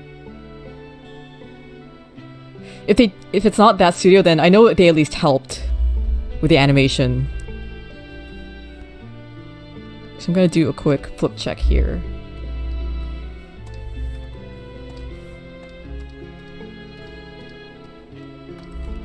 If you didn't see my previous streams, I do this to make sure everything is looking good. Proportions aren't bad looking. Sometimes I tend to draw characters a little bit off balance if I don't do this flip check.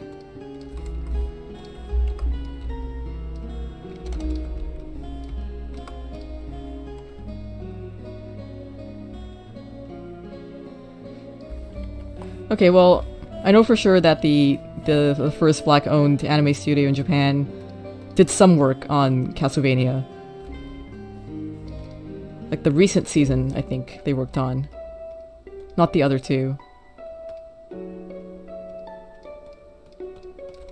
I'm gonna start labeling these. This is Skeletor, Ostrich. Mark Hamill as Skeletor, that's a good casting choice. I mean, I absolutely know He-Man nostalgia, so I don't have strong opinions. But that sounds good to me.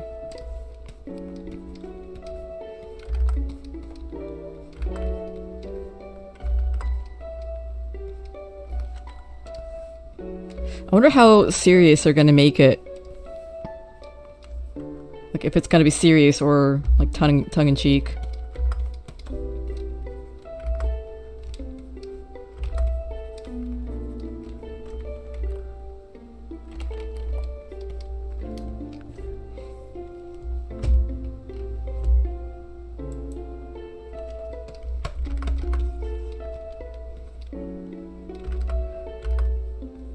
I'm almost done with the roughs of this picture. After that, I'll take another short break, a few minutes, and then I'm gonna ink the whole thing.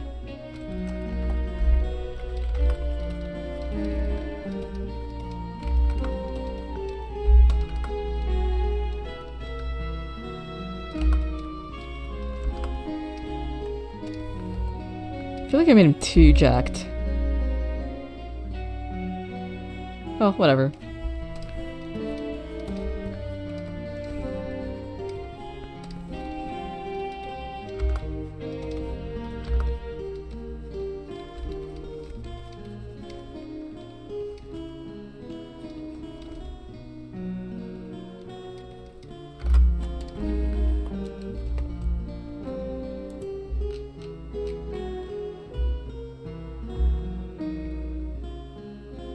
A second reboot happening aimed at kids? I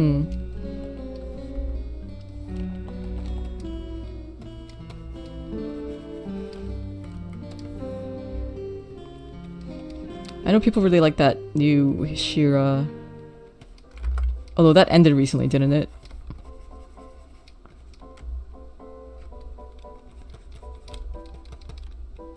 That's another cartoon I have no nostalgia for.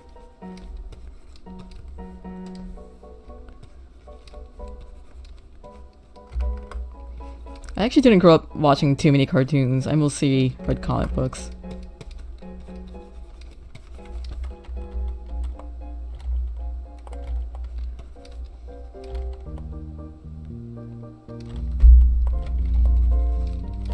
Okay, that's Skeletor looking enough. I'm gonna change the composition a little bit. I don't like this shape, this, that is being created here. Let me flip it back. Like, see this? It's like a straight line down there, and that looks weird, so I want to break that up a little bit by moving Frog like there.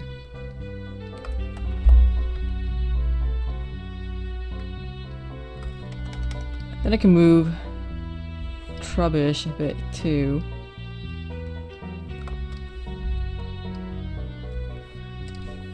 And now it creates more of a staggered shape to the side, like that. That looks better.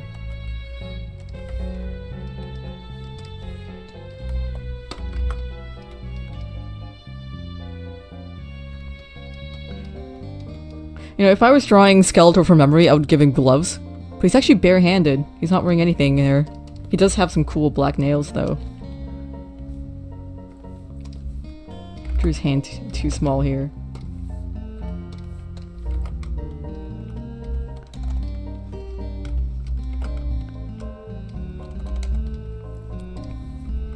He's got really nice nails.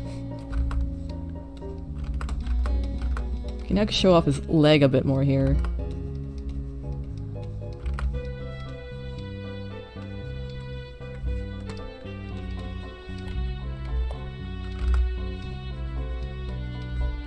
I'm not sure what he's sitting on. Maybe draw this tree stump if you can even see it.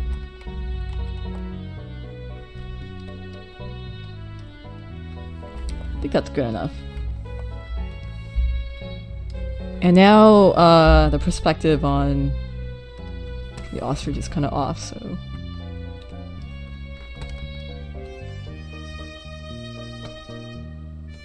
should be a bit more like this. But now the cape, like Max's cape, gets in the way a bit. I guess that works. Okay.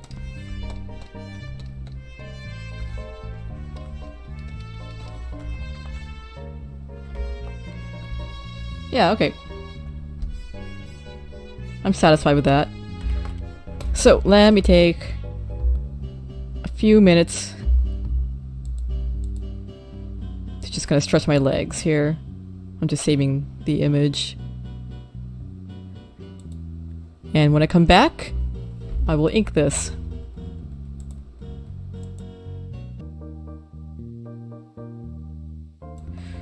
Hello, I'm back, and I just realized I forgot to change the info on the left, on the right side of my stream layout.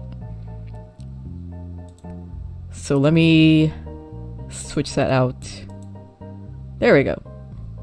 Sorry about that.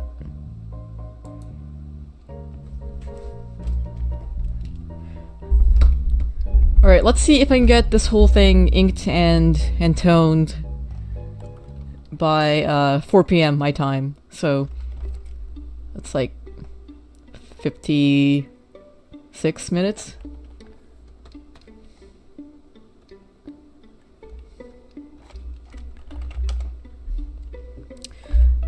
Yeah, when I was doing my Illustrator demo, that was my first time switching to a different art program. So I totally forgot to switch the info back to Clip Studio. But the right info is there now.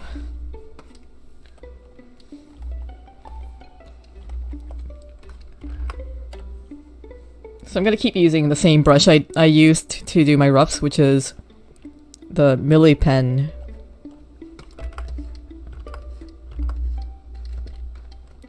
So it keeps things kind of loose looking in a aesthetically pleasing way. Pleasing to me anyway. I think personally my art always looks better when there's a bit of roughness to it.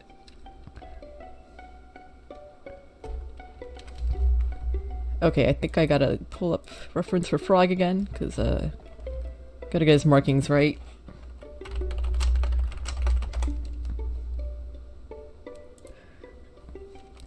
You know, Frog is my favorite character, but I think this game is like the only game where I like every single character.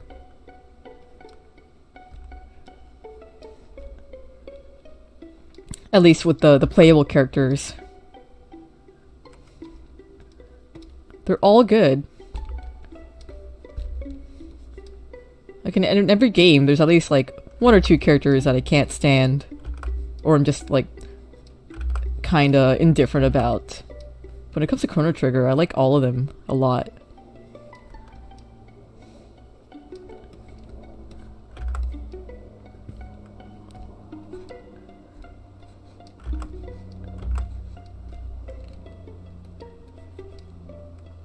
Streets of Rage 2 is like that for you? Excited about that new game?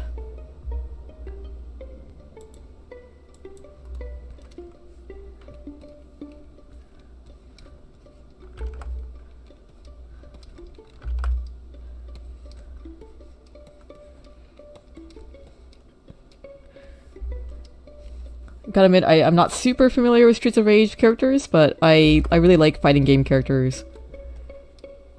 Or, I guess in that case it's like a beat 'em up, but those are good too. Any character that's designed to beat up someone with their fists.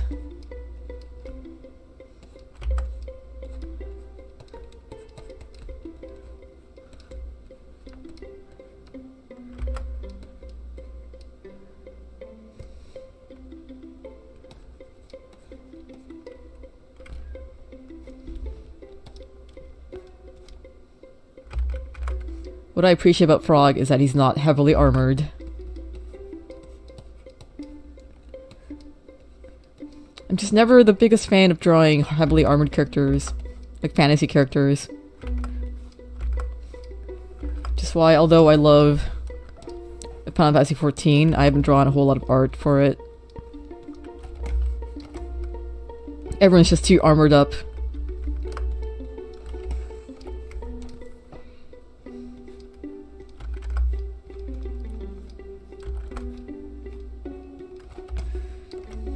I've been catching up in Final Fantasy XIV, and I think I'm finally getting into the Shadowbringers arc.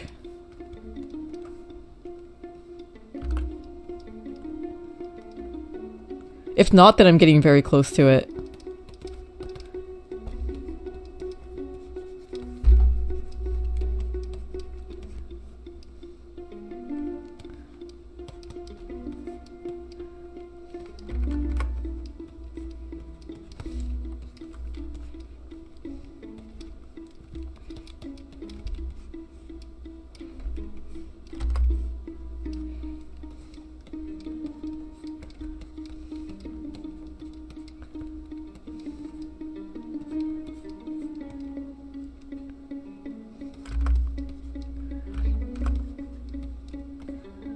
Which, by the way, if you are stuck in quarantine and you want a new game to play, I would suggest Final Fantasy XIV.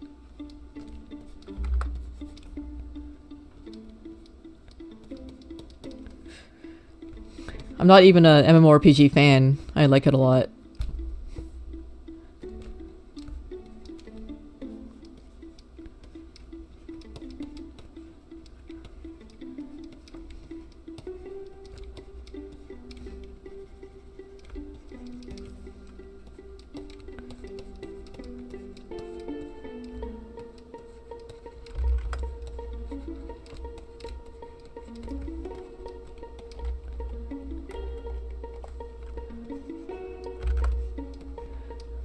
Okay, with these tree stump roots, I gotta make sure they don't look too much like the shape of Frog or Skeletor's feet. So I'm gonna break it up with these grass shapes. So I'm gonna add more grass shapes. Just make it look like random weeds growing out of the trunk. Or by the trunk.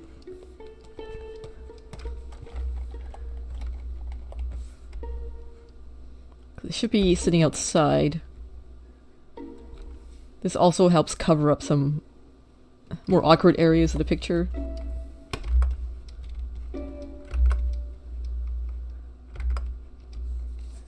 Yeah, like beautiful Animal Crossing weeds. Oh, I loved how the weeds changed when we rolled into summer. I like the current ones a lot. I like the last ones too. I kind of miss the clovers, actually.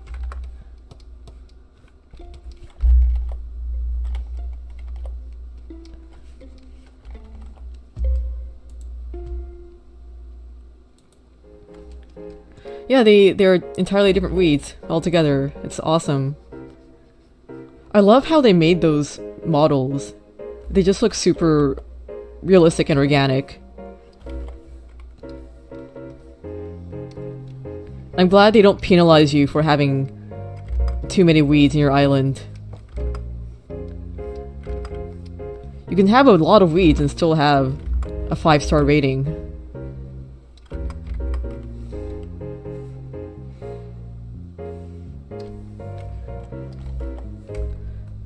I'm kind of wondering how they'll look in the fall.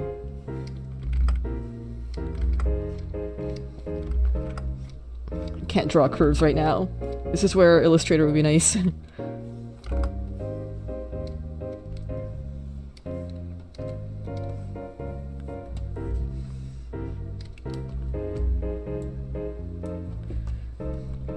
Mr. Rossetti? I haven't seen him in the game, personally. I don't know if he's in there.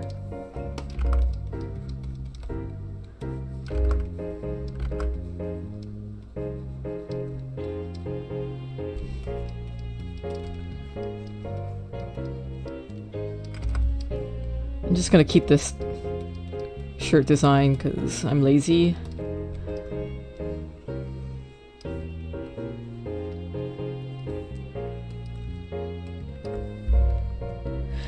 Oh, he's a helicopter pilot? I don't remember that. Like, I had to call that service once. But I don't remember seeing an actual helicopter.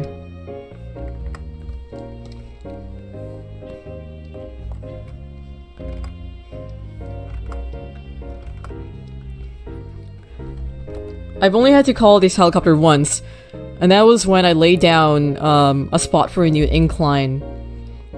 And that gyroid, Lloyd, was in my way, and he trapped me in... I had set the incline, like, really close to a river. And there's this little corner that I got pushed into when I set down the incline spot. And if he could have just moved out of the way, I could have gotten out of there. But there's no way for me to move. I'm not a big fan of that guy, as a result.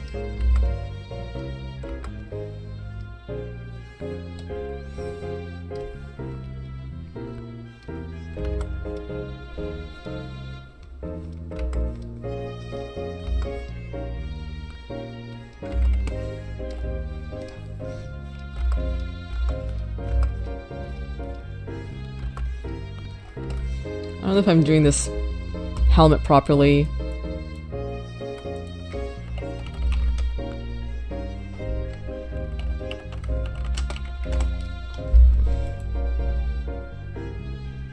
Quickly looking at reference again.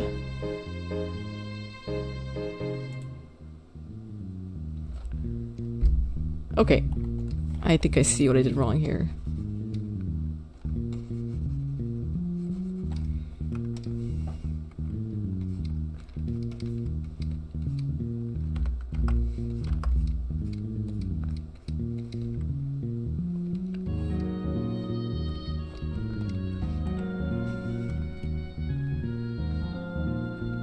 So what is the deal with this guy exactly? Is he friend or foe?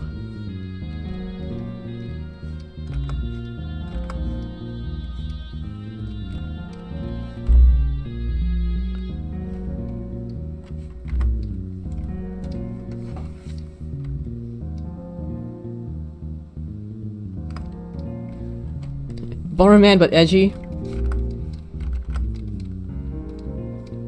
Is he as edgy as that Xbox Bomberman though?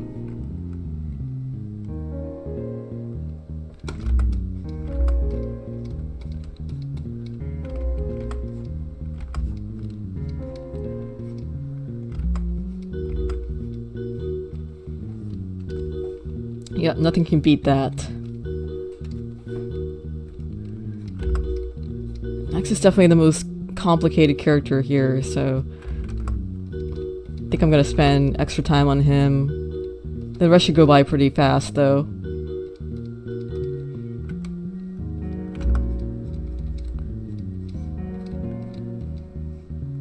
So he is a good guy.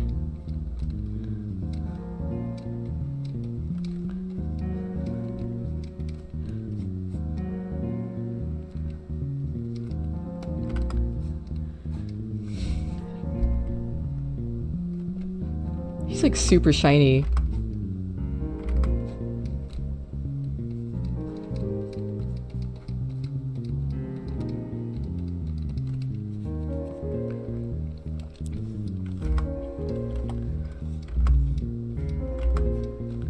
I've made a few things for Bomberman for Fangamer. I made that Kabam shirt that has white and black Bomberman.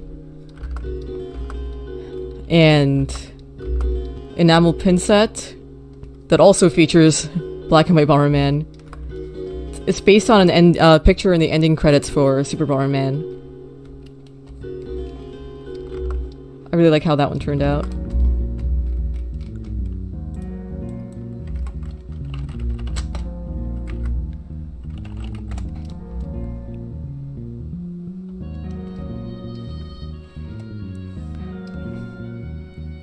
Yeah, like, I know I work for Fangamer and all, but, like, seriously, the Bomberman lineup is so strong. I was really happy when we got that license. That plush especially. The fact that it's posable.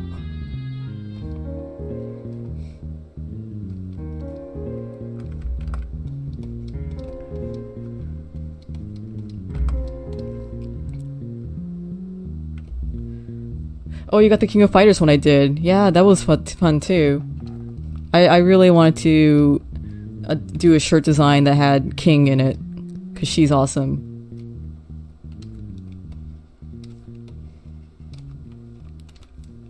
I think she's pretty underrepresented.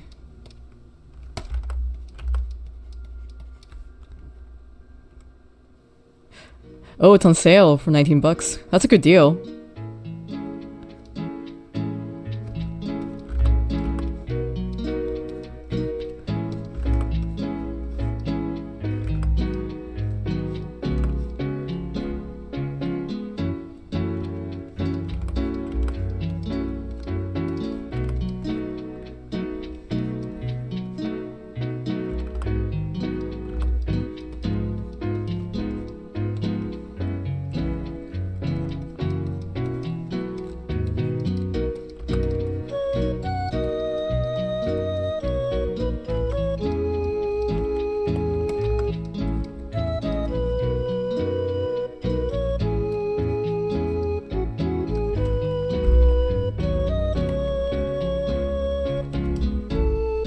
Wimpod is super cute.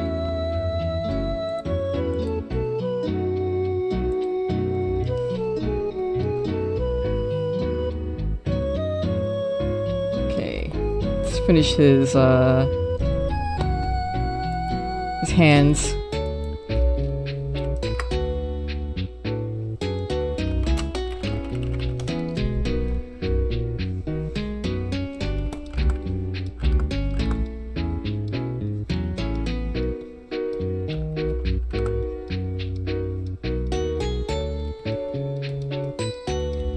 I get excited anytime we get to do, when I say we, Fangamer gets to do merchandise for like a fighting game or a beat 'em up game.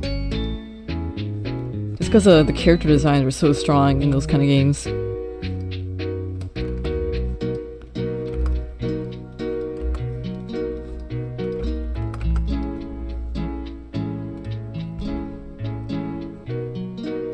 Oh Oh man, he's got belts on his boots.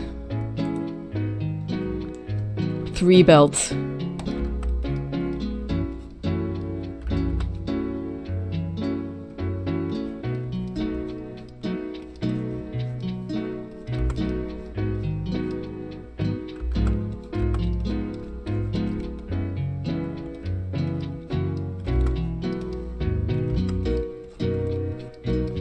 The number of belts a character has is proportional to how cool the character is.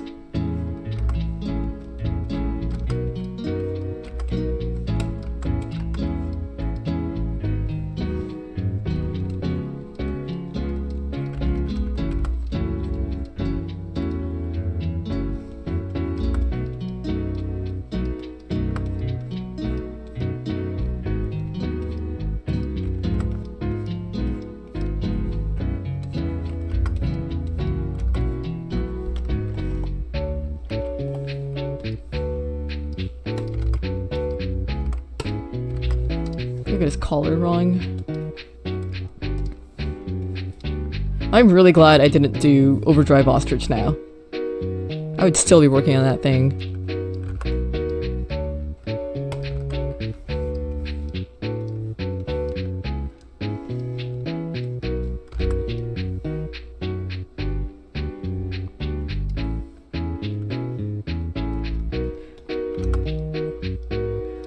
Yeah, this is kind of an odd design for a Bomberman character.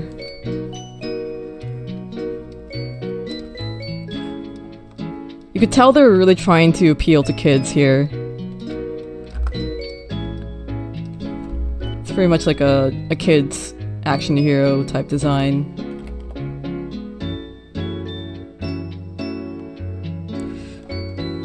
I keep seeing all these little details in his design I'm missing. You're like, that's wrong entirely. Let me fix that.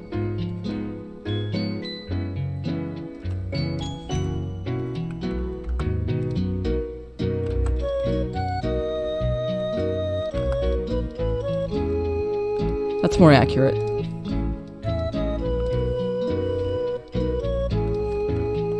Okay, I must move on. If I want to finish this by the top of the hour.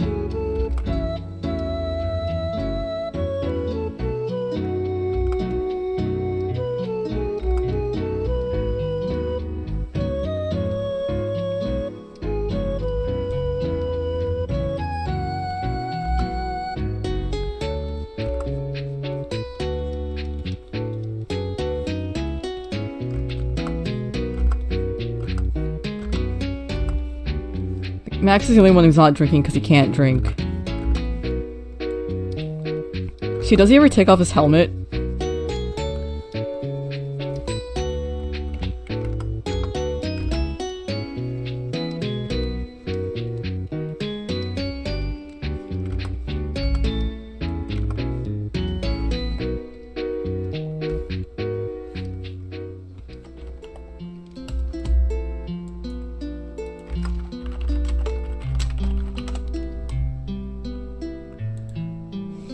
Look up static reference again.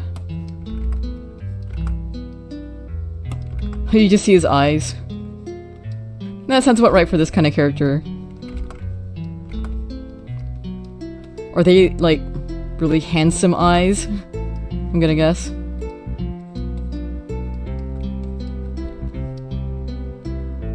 Kikaider energy, yeah. That's what I figured.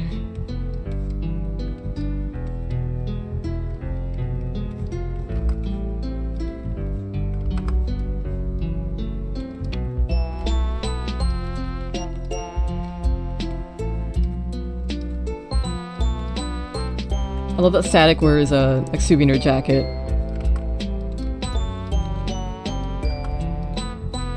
That's how I knew that we were kindred spirits.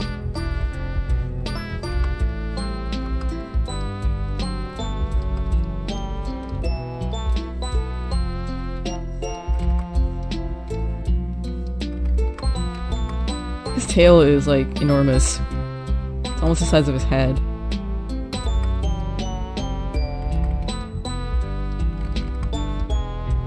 I think squirrels are among some of the best villagers in Animal Crossing.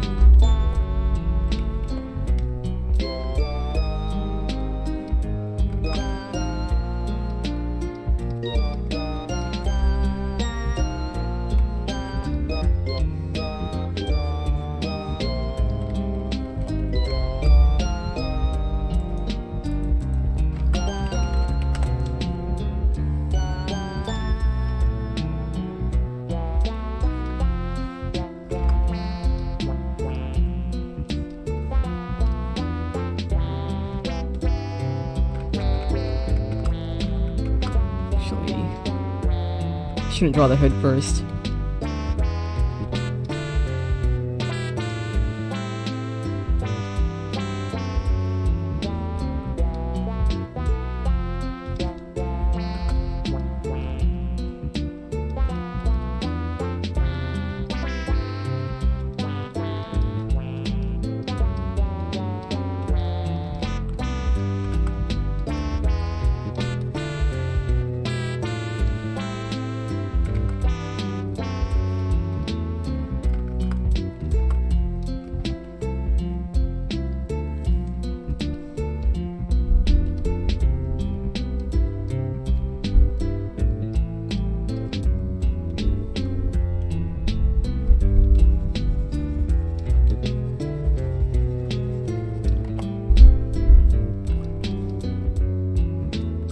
That's a decent Skeletor face.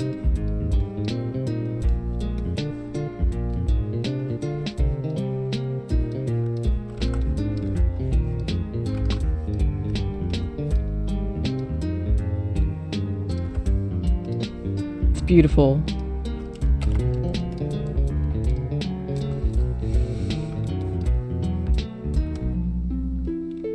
I've just gotten very used to drawing skulls.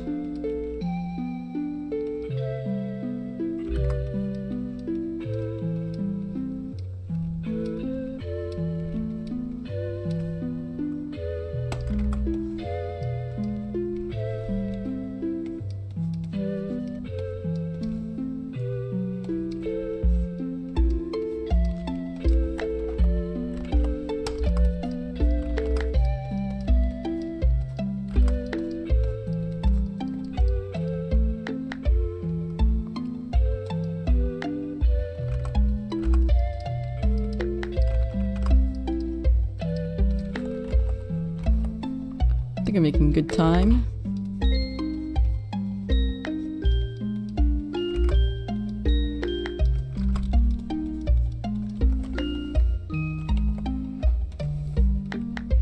Okay, I think I drew these too small compared to the other ones, so just gonna enlarge them.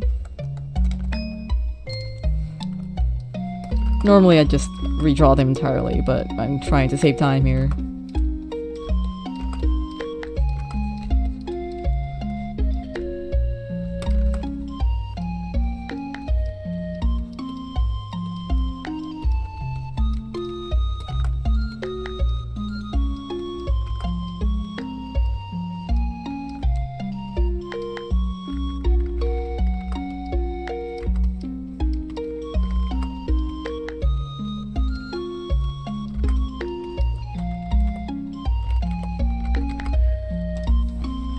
Arm doesn't look right. I'm gonna do a quick structural drawing underneath. Use a different color. Let's see.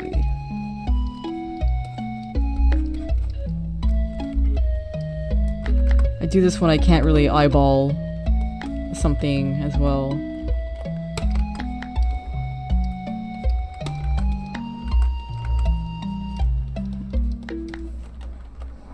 Okay.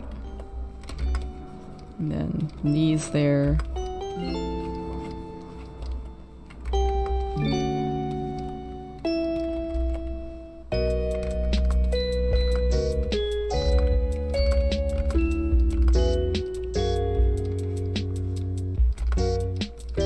And just figure out the structure of his legs and the way he's sitting.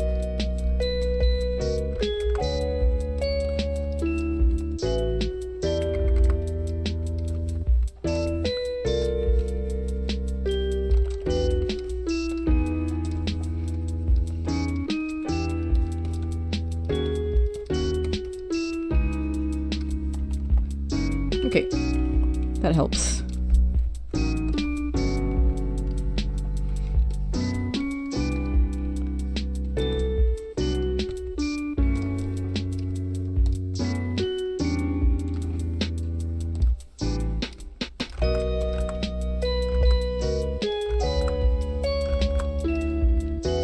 I kinda wish he was wearing gloves. It would make things a bit easier.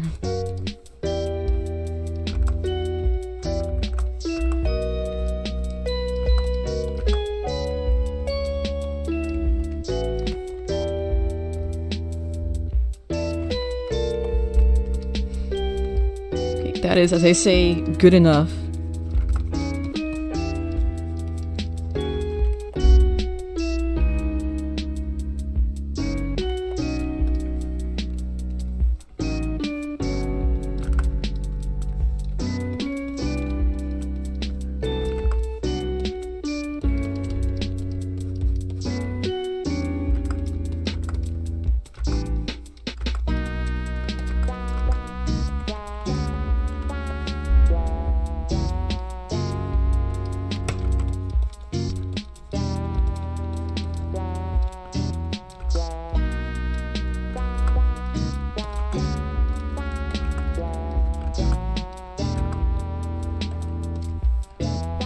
Oh, I forgot about the straps.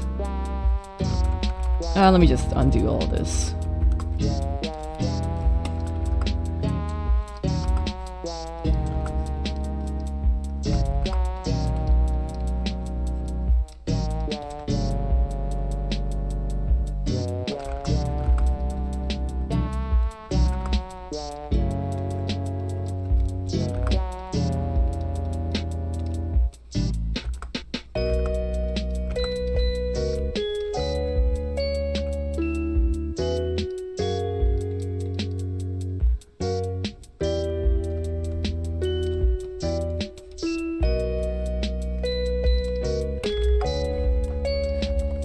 I still haven't figured what to draw on the cans exactly.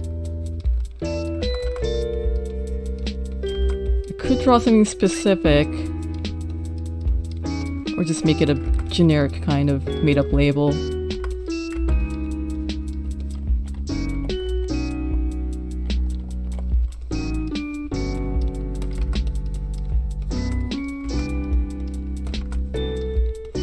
It has to be juice though.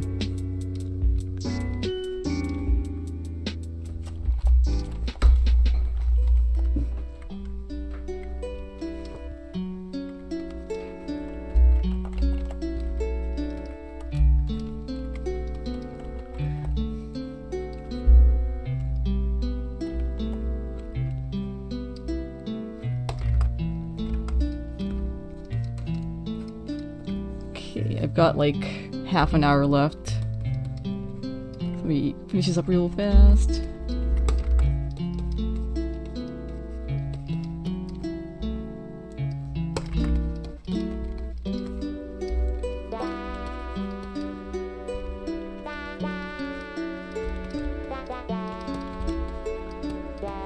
We just add more grass.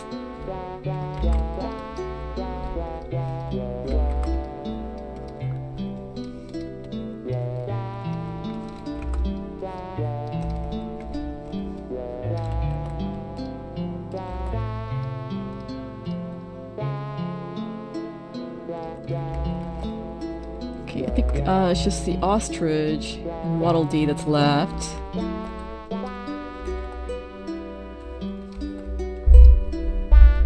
I'm trying not to fiddle with the line work too much, but let me just fix this. This eye. Okay.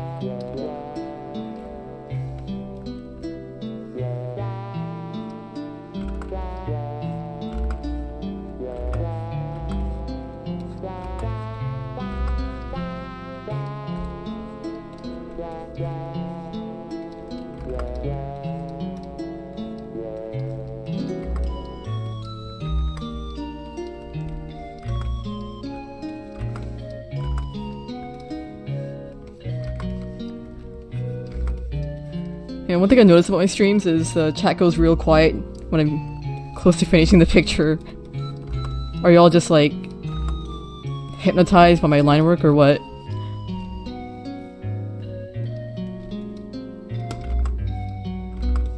The suspense. Not that I mind, because usually I get quiet near the end too, because I'm just doing my best to finish it up.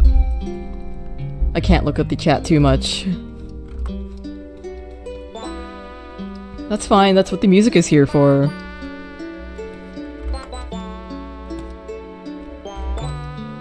Does this ostrich even have, like, wings? Let me look this up again.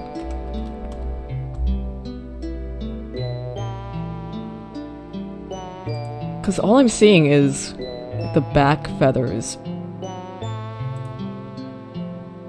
I guess this kind of blends in with the tail feathers here. Doesn't have to be exactly on model, whatever. I think I say whatever a lot when I'm doing these streams. That's my philosophy with everything. Just good enough, or whatever, that works.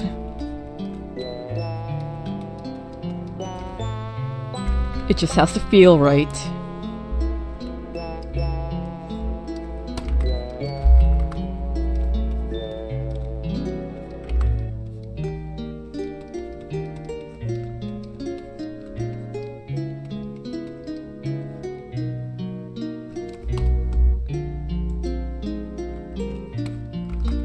Espresso flaps and glides.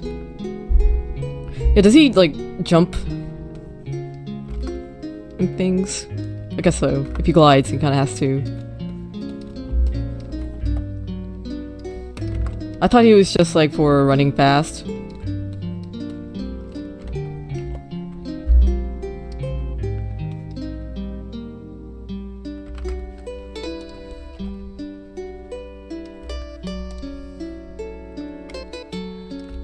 Oh, thanks for coming by, Jorge.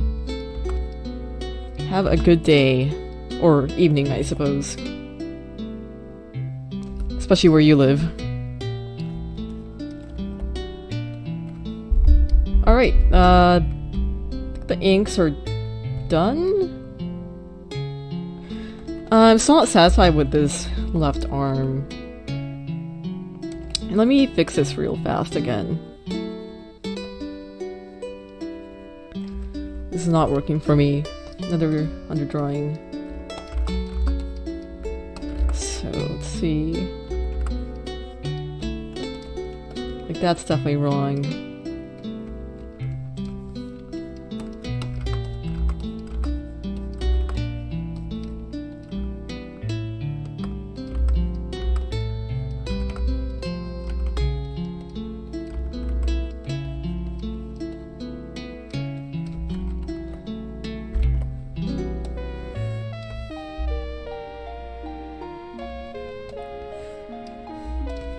You know what? Total change of plans.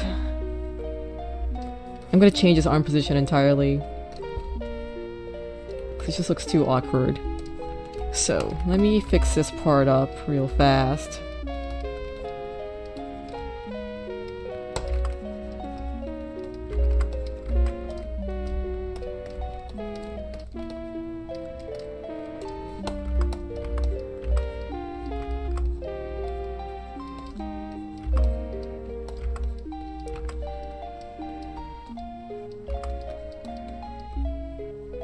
He will now be raising his fist.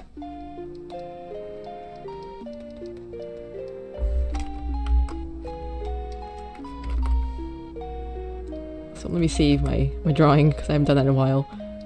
I hate to lose all this.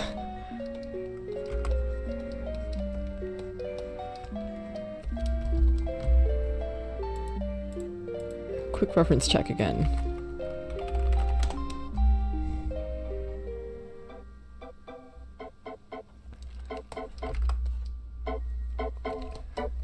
Not sure why he's raising a fist. Maybe he just really likes the Wimpod.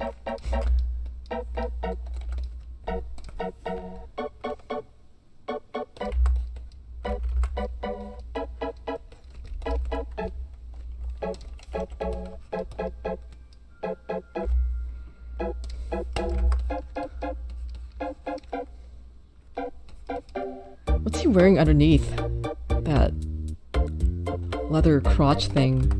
I think it's just like a Speedo almost.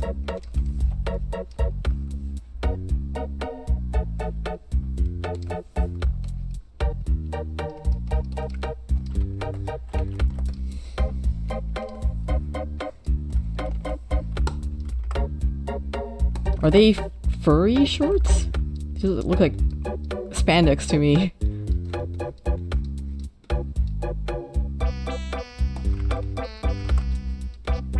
Yeah, everyone's focused on the Wimpod.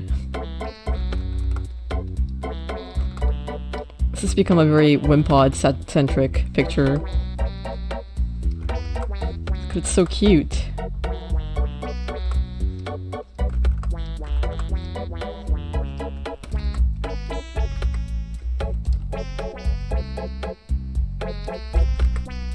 Oh, so what I'm doing here now is, since his arm is now raised, his chest muscle has to go up.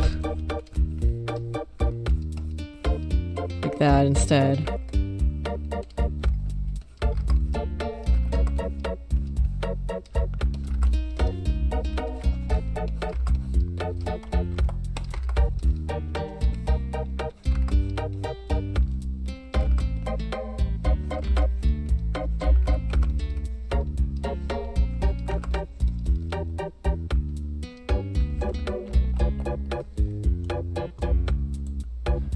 The action figures had furry shorts. Interesting. Well, you can't really see them in this picture anyway. The way his legs are angled.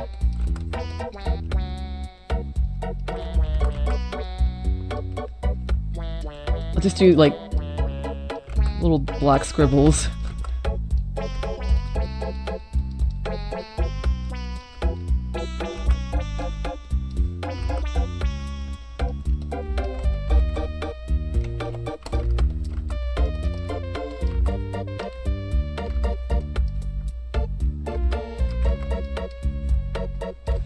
Okay.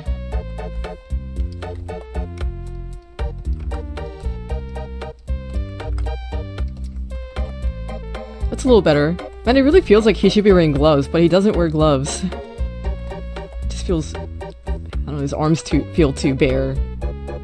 Okay. Got like 15 minutes left. I don't know, I kind of want to add more shading, but I'll move on to the toning. So I'm gonna use the same brush I used last week. This rough wash.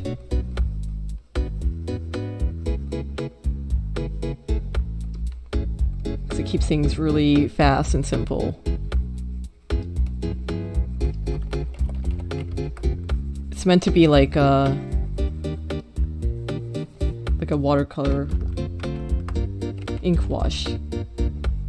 That's the word I was looking for.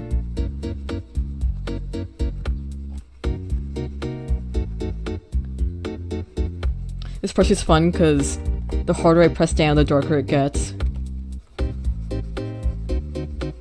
It makes it super easy to shade things like this.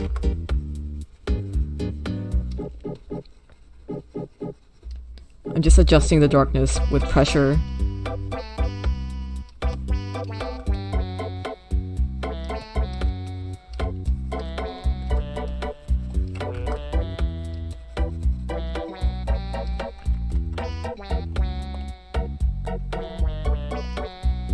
I can't remember if it's a brush that comes with the Clip Studio or if it's a custom one I downloaded. All my custom brushes come from Frienden. F-R-E-N-D-E-N. They make the best custom brushes. I think I'm missing arm markings on Frog, but I'll figure that out later.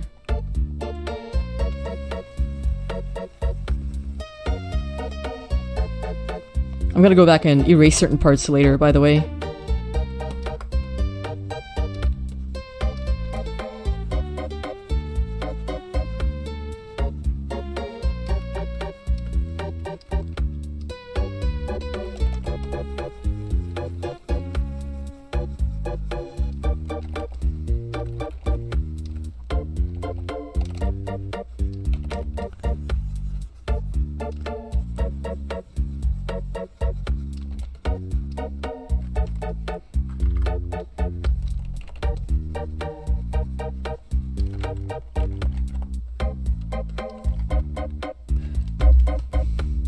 Oh yeah, this guy.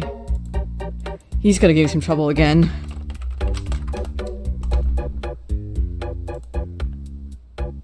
He's very dark all over.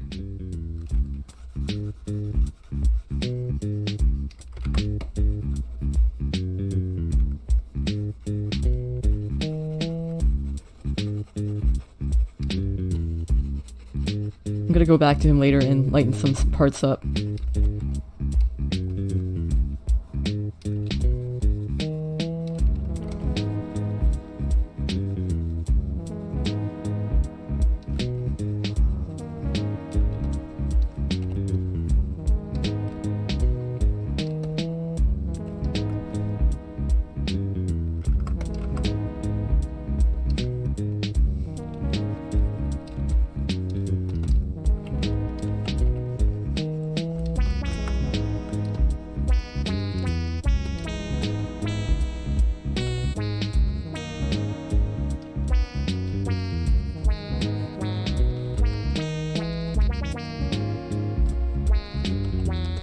Helmet's gonna be tricky.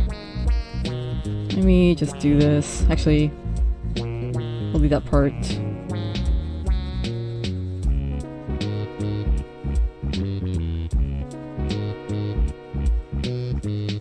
This brush doesn't lend super well to inorganic shapes.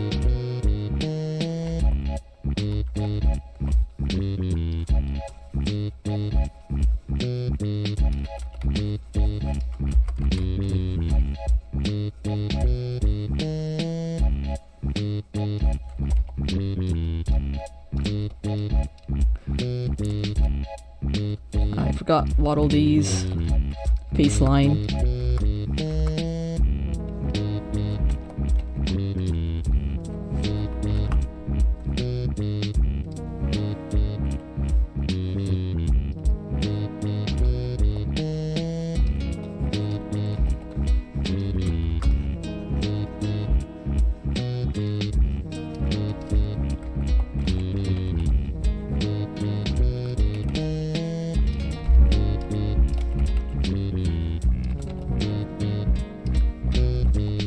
Just like watching the clock now. It helps to have a deadline, even if it's a self-imposed one, like right now.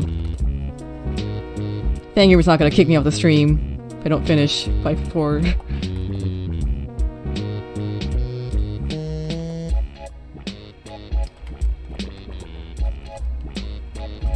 At least I don't think they are.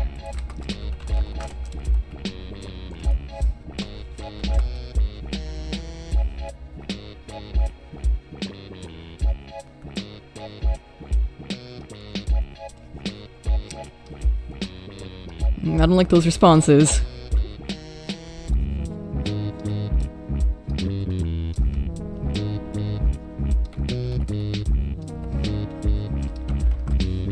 Please be kind to me.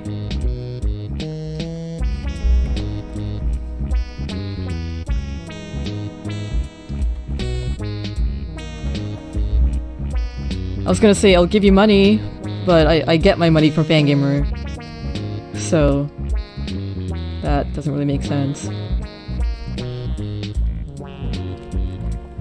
I might try to think of what to do with the trunk.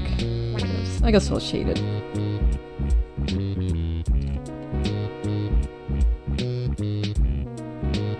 That's right, you've got the higher ground.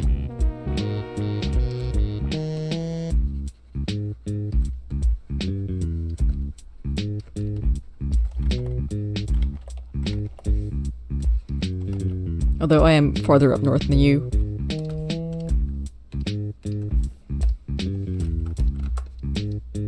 Let me add some skeleton details.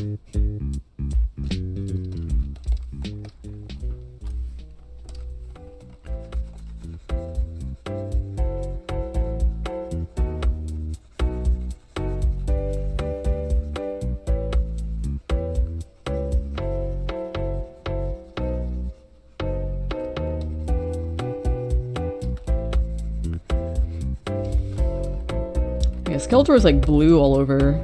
I might just shade him though, instead of coloring all of his skin.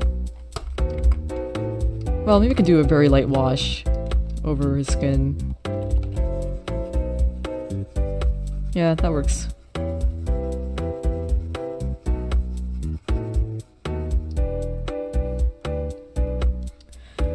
Yeah, a lot of brushes, you can play with the pressure and the angles to get different effects. Not all brushes are like that, but some are designed to change with those factors.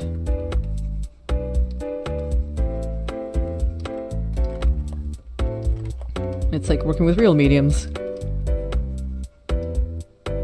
I think this has angle stuff too. Like this happens when I like press at it from the tip, and this is when I press at it with the side of the pen nib.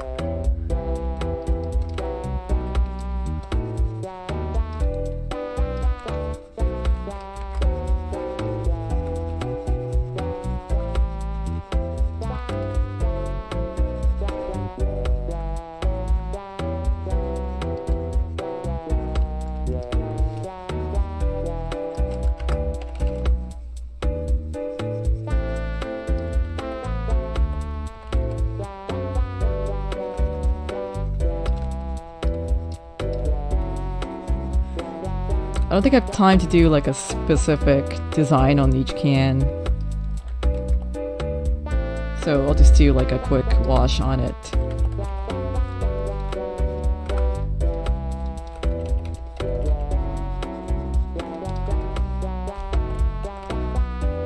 Okay, what's going on here?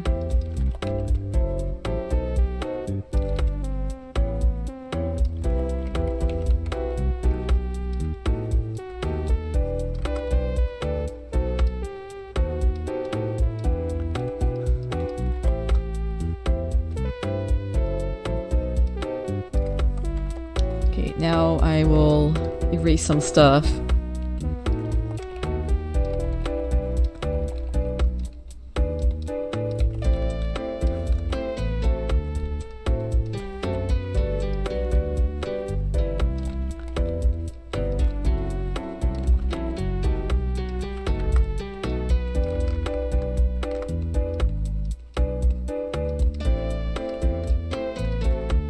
For the text on the shirt, I'm just gonna make it white. There we go.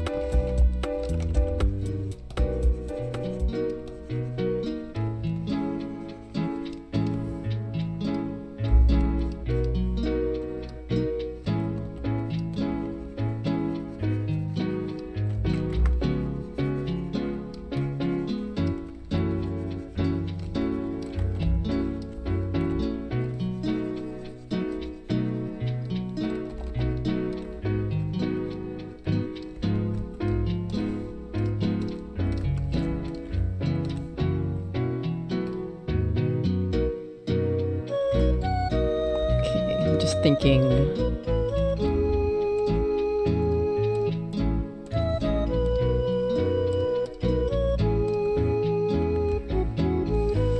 Let me subtract from him a little bit.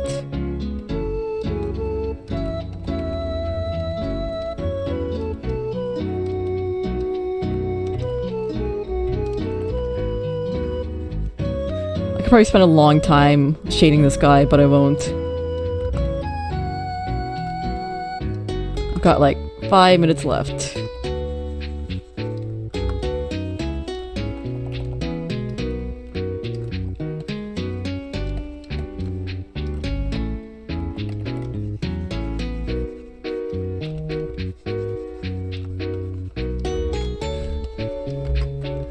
Oh yes, I forgot. I can also just take a water blending brush and soften some parts up, so let me do that after I've done this.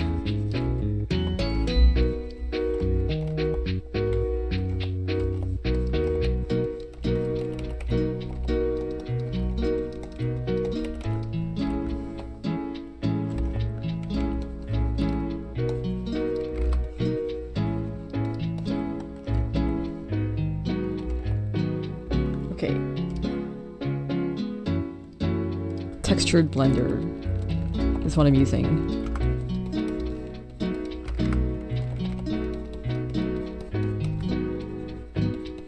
So I'm just softening up some edges.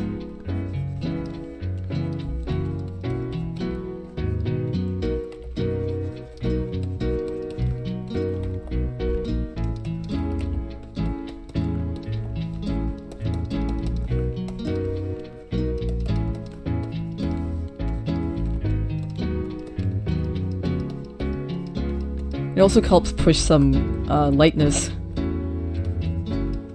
in here. It just adds more highlights.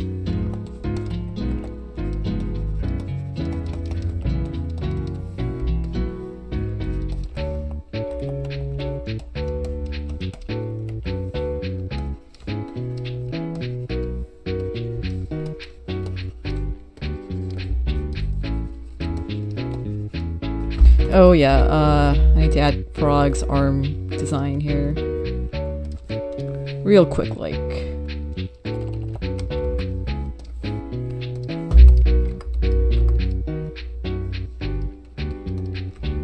There we go. I didn't want to forget that.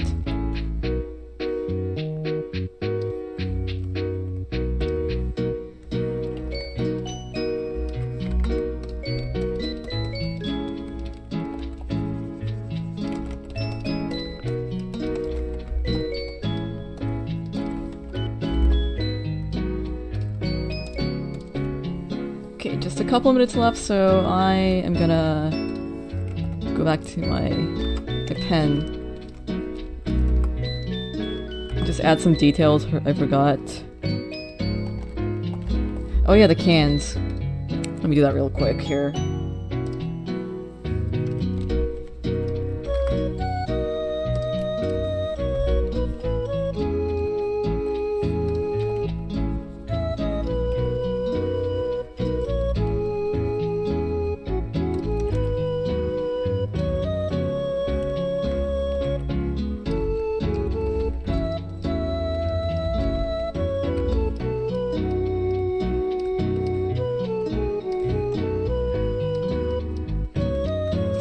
Just giving them like super generic looking labels.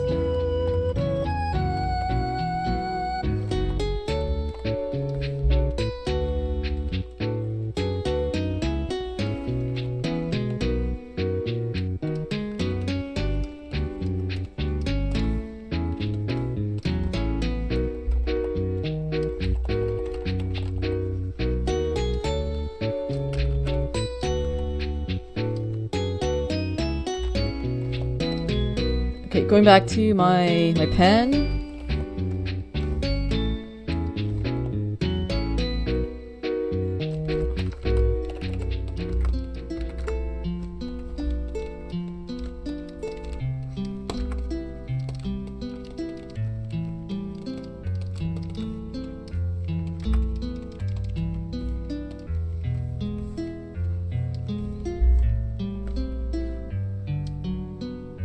I think that's good enough. It's 4 o'clock exactly now, so pencils down. Now just gonna sign this.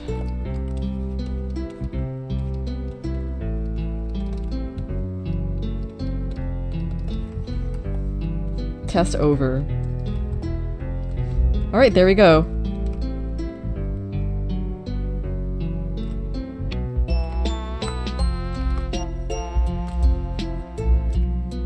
Turned out kind of nice. It's a family portrait. So let me just do one more thing. I know it's cheating.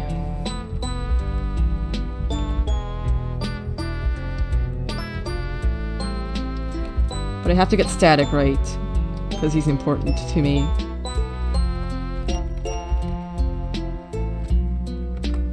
Yeah, Trubbish is fine. Trubbish bunny.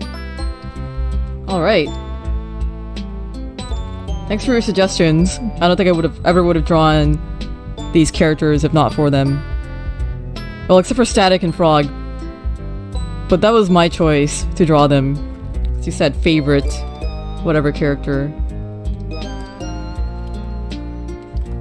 I'm cheating again. Let me just do one more thing.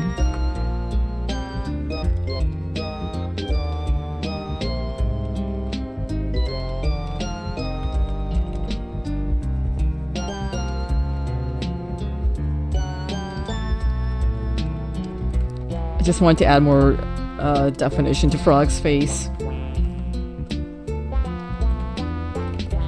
Okay, I shouldn't fiddle with this for too long though. Gotta stop at some point. Okay. Skeletor's boots, hold on. Okay, now I'm done.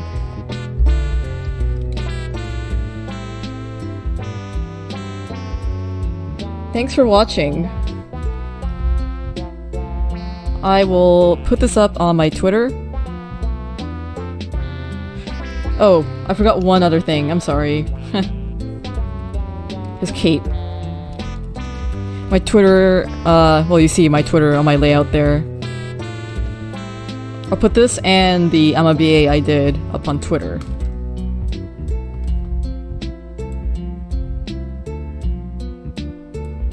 There is all my information. So thanks for joining me. And I will most likely stream again for Fangamer sometime. So just follow me on Twitter if you want to know when that's going to happen. Or follow Fangamer's Twitter. Alright, have a good evening.